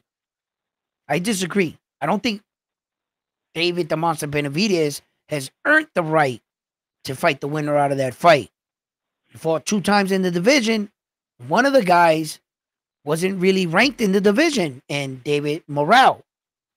You haven't fought any of the top guys to really award yourself. What you have is a following and a pretty good name. I'm not going to say the biggest name in David the Monster Benavidez, but he has a pretty decent sized name. And that's what you got. Now, as far as competition, and rightfully so, deservingly or getting a shot at those belts, well, Callum Smith just fought. So I said, right, why don't you take the winner out of that fight and to put him to fight against David the Monster Benavidez? Whoever wins out of that fight fights, had Arthur won, that was the way I would have, doing it. But Dimitri Bivol won now. I'm not sure if they're going to run it back again for a third time. I don't know what they're going to do. Yeah, that's looking like the plan. Yeah, so I don't know what's going to do. But in the meantime, if they do decide to run it back, you could put David the Monster Benavidez versus him, have them fight. The winner out of that rightfully deserves a title fight with them. Well, don't forget, that would be another unification for interim titles. He'll have three. David the Monster, he'll be the king of the oh my God, the interim titles. Do you know what, that I could actually see, and I'm going to put this down now, and you can write this down for a future 20. What do you call it? 2020 vision. Yeah. I think after Arthur and Dimitri fight, whoever wins will just vacate almost all of those titles, and David Benavidez will be upgraded on all the interim belts that he's got. So he'll be unified without fighting.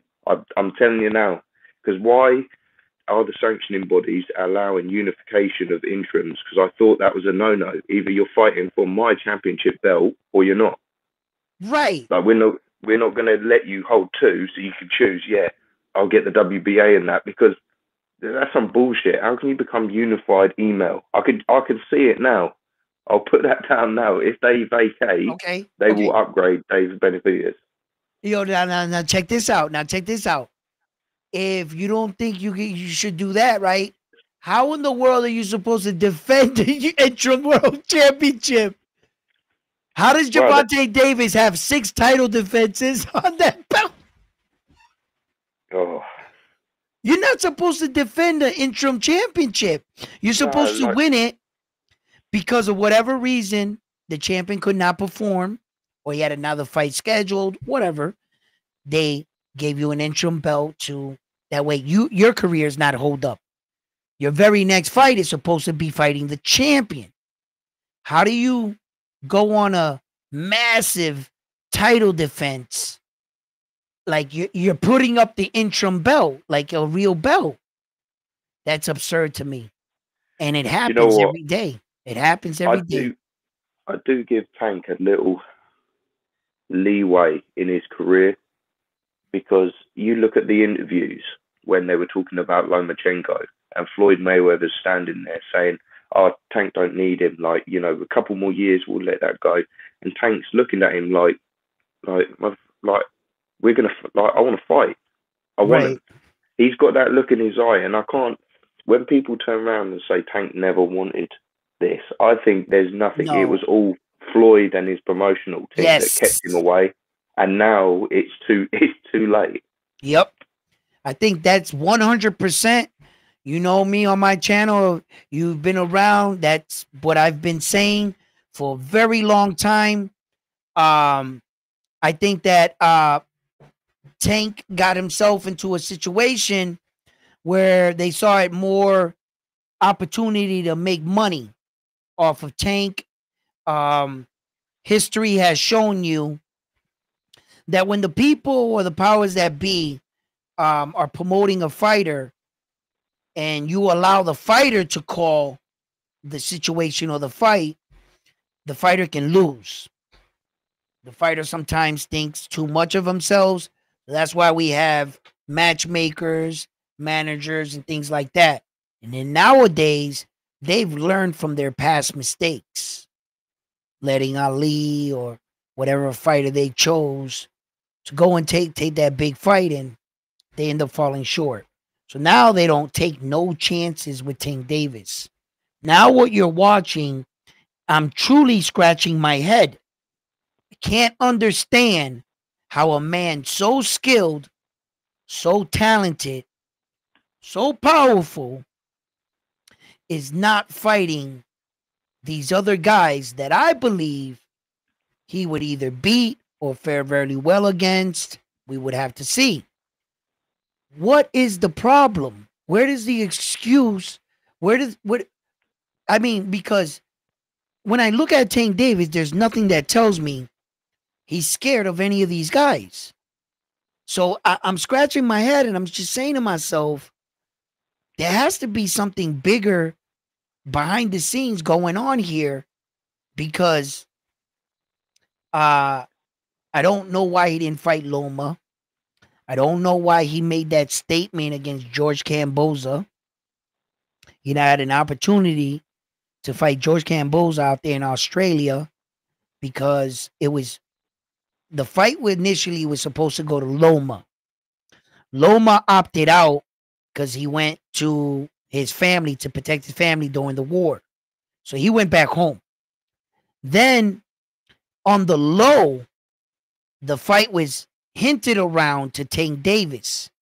Tank Davis's rebuttal was, I'll fight George Camboza if he vacates all 3 belts. He told him, vacate the belts and I'll fight you. George wasn't going to do that. So the only other person that was left, which was going to be for all 4, was Devin Haney. So Devin Haney was basically the third date, the third cheap option, kind of. He wasn't even number 1 option. Loma was. And Devin Haney went in there and shocked the world. And he didn't shock me because I thought he could beat George Camboza. But going to Australia to beat him on the card, I thought that would be tough. But he beat him outright. And then he didn't beat him once, he beat him twice. And that's what I talk about Tank. Who when you say about opportunities and there could have been moments, a lot of the evidence he can't even deny. You how do you combat that, Tank? You actually could have fought George, and your answer to him was vacate all belts and I'll fight you. And that's why you never got that fight. What happened with Loma? Avoid year after year. He didn't fight Loma. Well, I do think even Floyd knew at that time that was when Loma was at. He looked unstoppable at that time. Yeah. He was just schooling everyone. Yeah, schooling. Yeah. And the thing is that Lomachenko, everyone says he doesn't hit hard. I think he's got clubbing power. Like, it's not going to knock you out with one shot, but those punches, you listen to him when he's throwing them. It's almost like Dmitry Bivol punches. They're not really gonna, if you get one on the chin, it might buzz you, but it's going to keep you conscious every time he's hitting you. Right. Because Loma put people away so often, or they just retired because they couldn't deal with the footwork. Right. Well, I mean, I don't know. I don't want to go down this road with Loma's career. I mean, I think we would have had a lot more of Loma in boxing had he not come into fucking boxing like at 27 years old or some shit with 2 gold medals. I think his father coddled him a little bit too much. And he should have believed in his son. We would have had a lot more of Loma. But now we're getting a guy with like 18 fights talking about retirement. 18 fights, you should be coming up on your first world title fight or something. The beginning of your career, 18 fights. He's talking about retiring. The long amateur careers, I don't value long amateur. When I hear a fighter's got a extensive amateur background, like I don't care. No. Like, all it means is that you've got more wear and tear because those amateur fights are like mini wars. Yep. Throwing as many punches as you can, all your joints getting worn out. For 3 rounds. With headgear. Yeah, but you like fight, but don't you fight like every other week or like every week you're fighting an amateur fight? So that will add up. All those rounds add up, and plus sparring for training in your amateurs. I just think, a good amateur career, I'd say anywhere from max 150 and as little as 50 amateur fights, I would say, unless you're one of those, because some people aren't meant for the pros, you know. Right.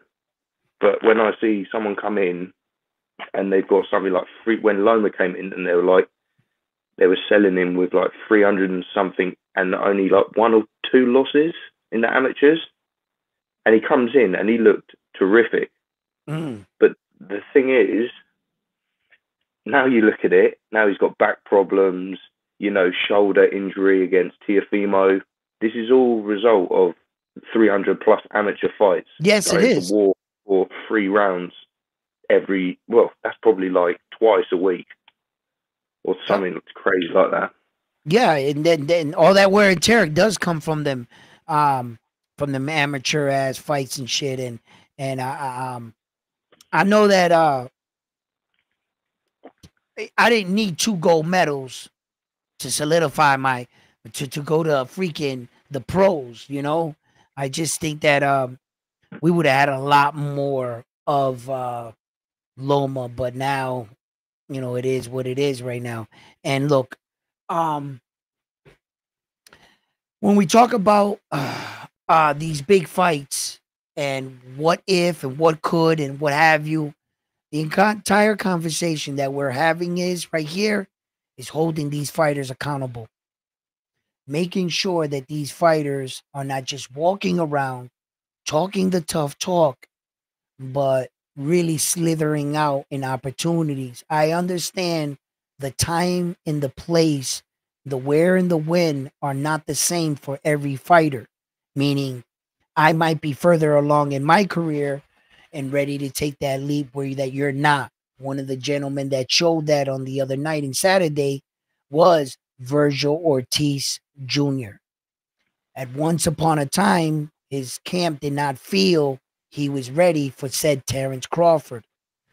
Saturday night, he fought a man that went 12 rounds with him.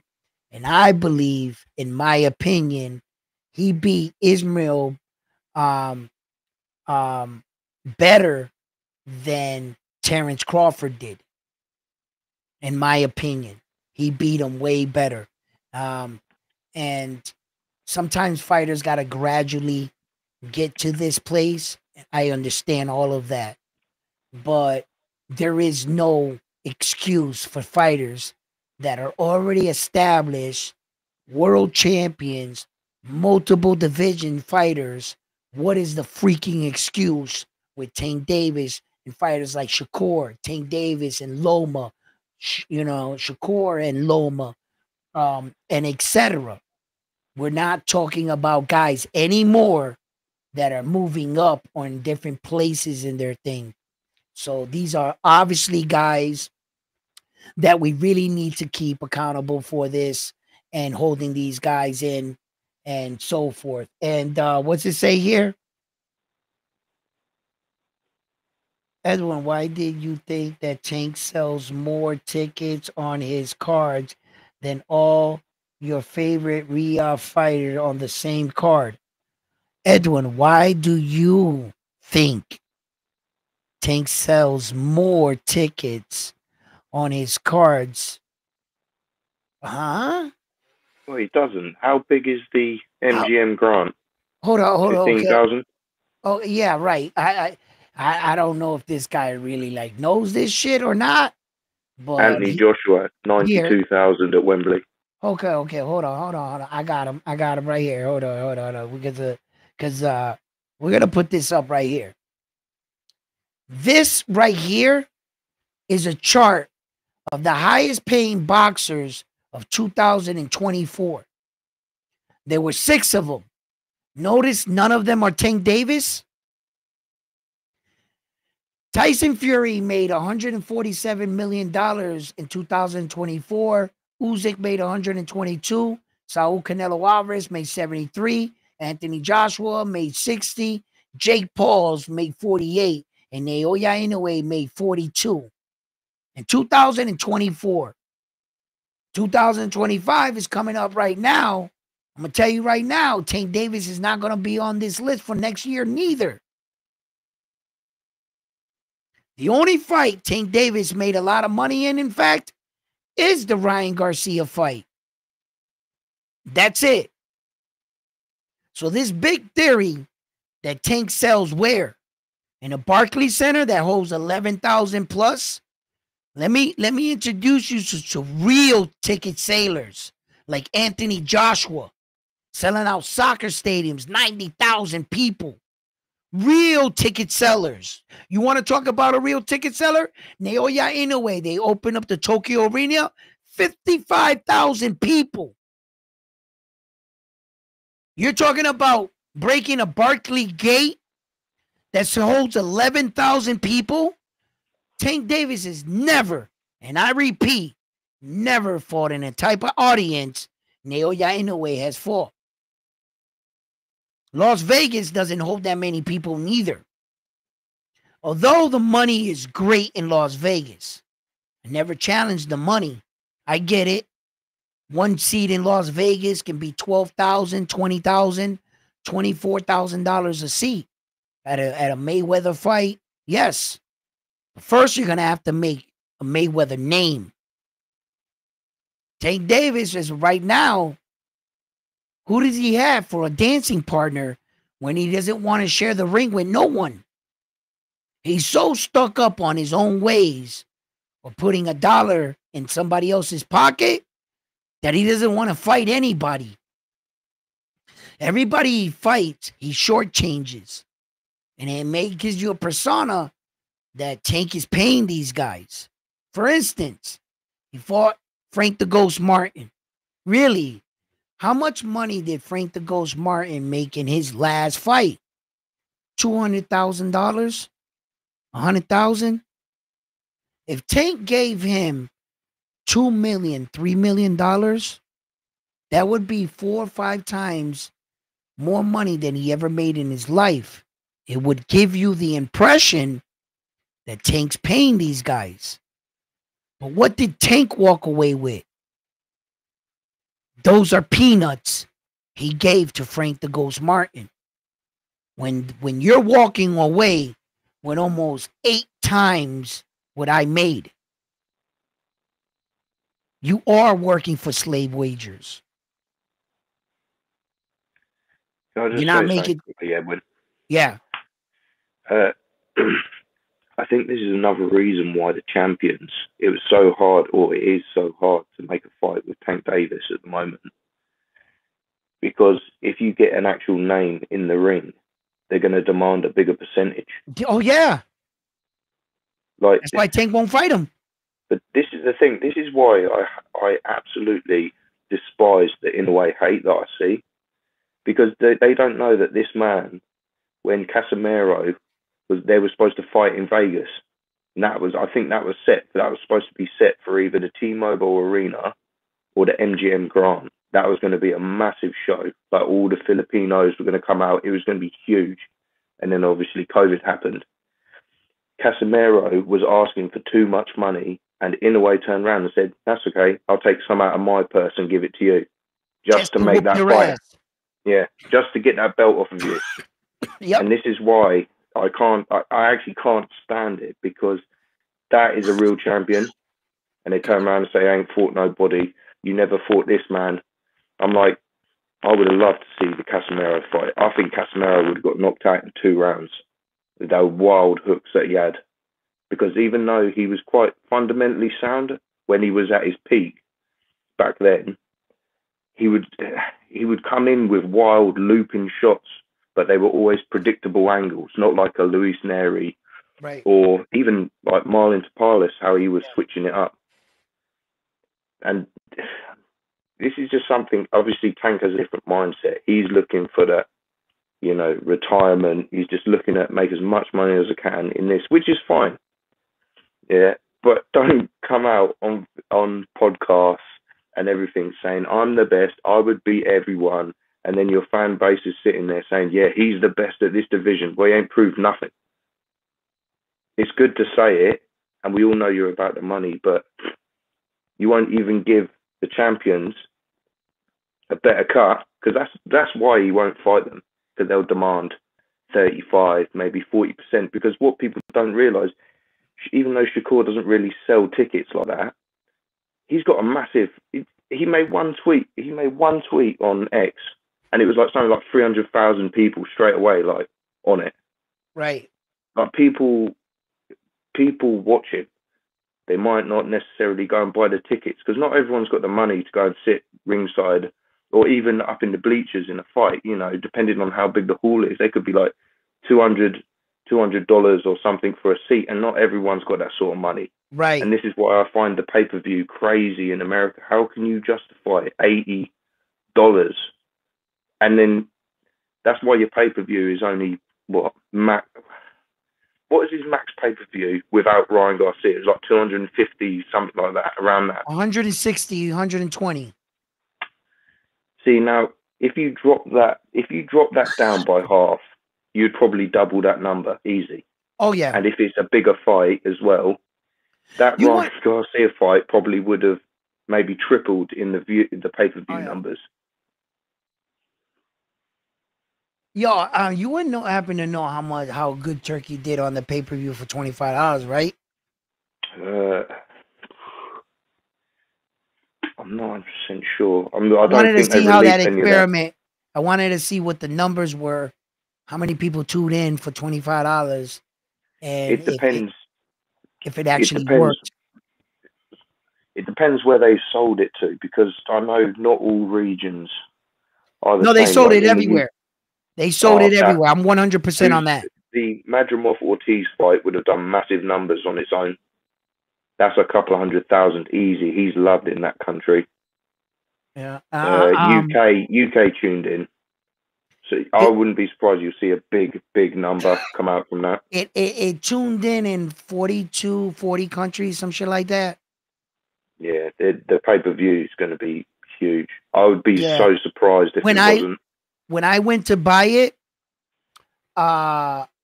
it said all the times, and in every time zone, in every place, whether it said pounds, whatever, it all added up to $25. It was $24.99, $25, and everybody had the same price. It was even around the whole board. I looked at it, and I was like, oh shit. So then I ordered it for mine on the DAZN app. Did you buy that? Did you buy the DAZN subscription from that super chat before Christmas? What I tried to do was, right, I can only get the money from YouTube on the 22nd or 23rd of every month. So I had to wait the 3 weeks or whatever for it to reset, because I had passed that day in that month already. I was like at the 27th or something. So I had to wait like that. Then they take 33% of everything that's sent to me. But if you send it to me in a Cash App, then I get 100%. But if you send it to me in a chat, in the YouTube chat, you send me $5, I get $3.75.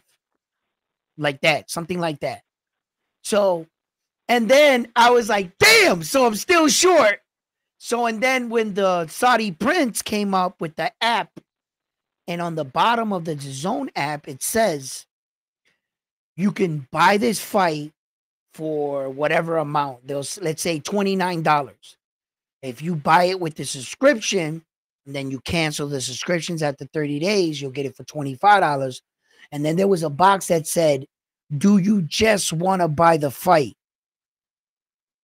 I was like, yeah, I just want to buy the fight.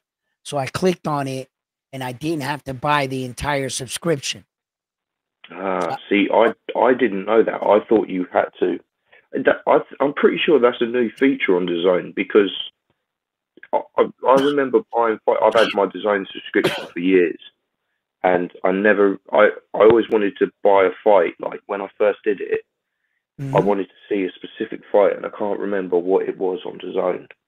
But I was trying to buy it, and you couldn't buy it separately. You had to subscribe first, then you can buy the pay-per-view. Yeah. And that's a good way, because not everyone wants to have. I mean, it's not that much that comes out every month, but you know, people, if you just want to buy the fight, like I don't watch anything else on DAZN apart from the boxing. so it's Right. useless to me outside of the boxing Yeah, section. yeah. It was But they useless do to have me. some good fights on the subscription, though. You get, especially in the UK, they get some good domestic fights, Yeah. for free through my subscription. So yeah, I Yeah. suppose it's not a problem for me. I was doing the same thing for us as the Top Rank with the ESPN, because for us it would be like the zone for you guys out there, a lot of UK fights, a lot of guys over there. And for us, I was always with ESPN and Top Rank. You know what I mean? But now that Top Rank is leaving ESPN, I don't know what's gonna happen now. I don't know if we're if we're gonna transfer over. I don't know if the fights are still gonna be broadcast. I gotta actually check on that before I renew my subscriptions to ESPN, because if Top Rank Boxing, it ain't gonna be shown on ESPN, what the hell I want the app for? I don't watch baseball no more. I don't watch basketball. I don't watch any of that. I used to watch all these sports, but I kind of like didn't evolve with the sport. I didn't choose to evolve with it. The only new sport that I evolved with is boxing. Because their fighters come and go. What's up, front line? Let's get front line in the building. What's up, front line? How you doing? Yo, are you okay? Why? You got a fever or Why? was it What's going you on? you live on a Monday? Yeah, I know, I know, I know, I know, I know. The missus had something to do, and Ah, she la was like, botaste. So you taking "Nah, advantage. nah, check it out. I actually been on. She's been coming in the room like going, "Are you done yet? Are you?" Because I guess she wants to tell me about her day, and I Mm. gotta sit here and look at all the colors and all the stuff she did and tell me about her day and stuff. But I better chill because she could be watching downstairs on the phone, come upstairs and What? hit me with the two Chancletazo. piece. Yeah, chocolate. That's what we got. Hey, yo, frontline, why you come on my show trying to get me rocked all the time? You know what I'm saying? Domestic violence is a real thing. You know what Yeah, I mean? Like, I told my wife I'm gonna get on and fuck with Edwin. oh yeah, sure, sure. And Come on. and, and she said you better chill. Yo, I've been on for 3 hours and 29 minutes. And by the way, I like my phone. All right. I just bought this. I don't want my phone disappearing or ruined. I like my phone. All right. So I'm not messing with you, frontline. Listen. What's going on, Mr. Miyagi?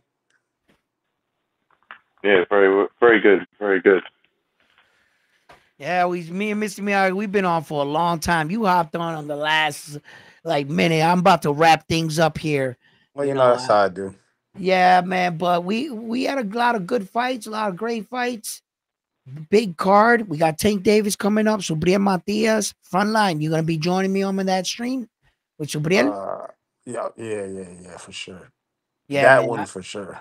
Yeah, I want you to come on, man. We gotta talk about these fights and everything, man.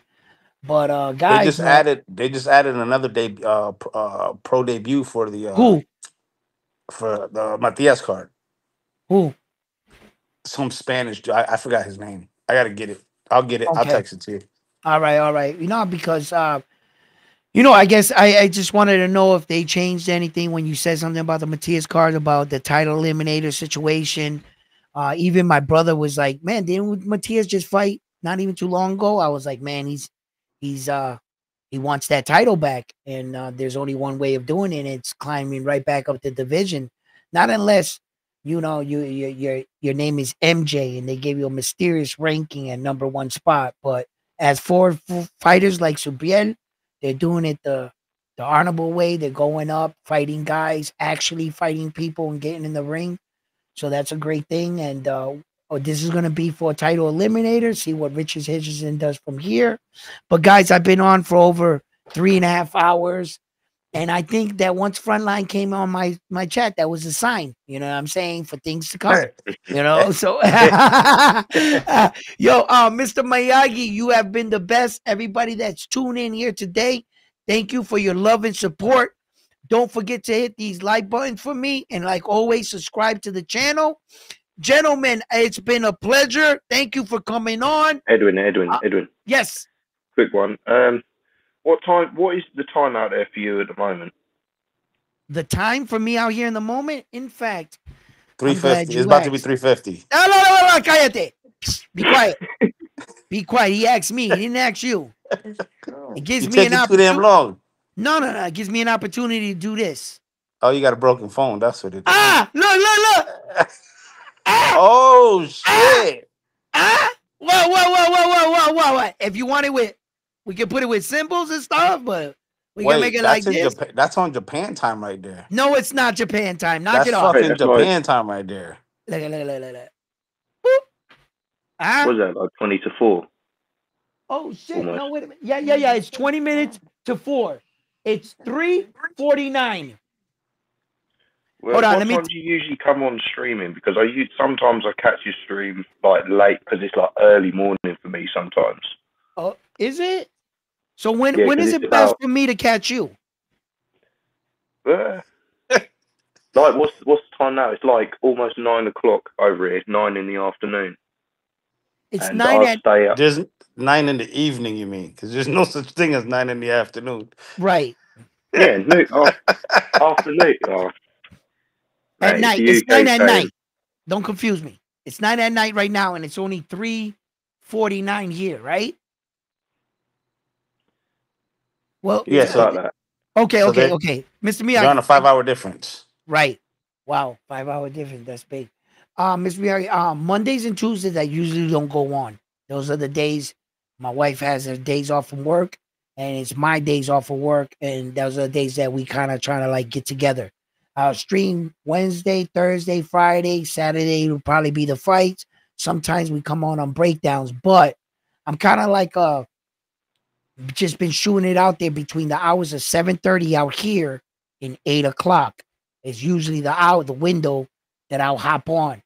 You know, my life does play a factor because I have a daughter and everything.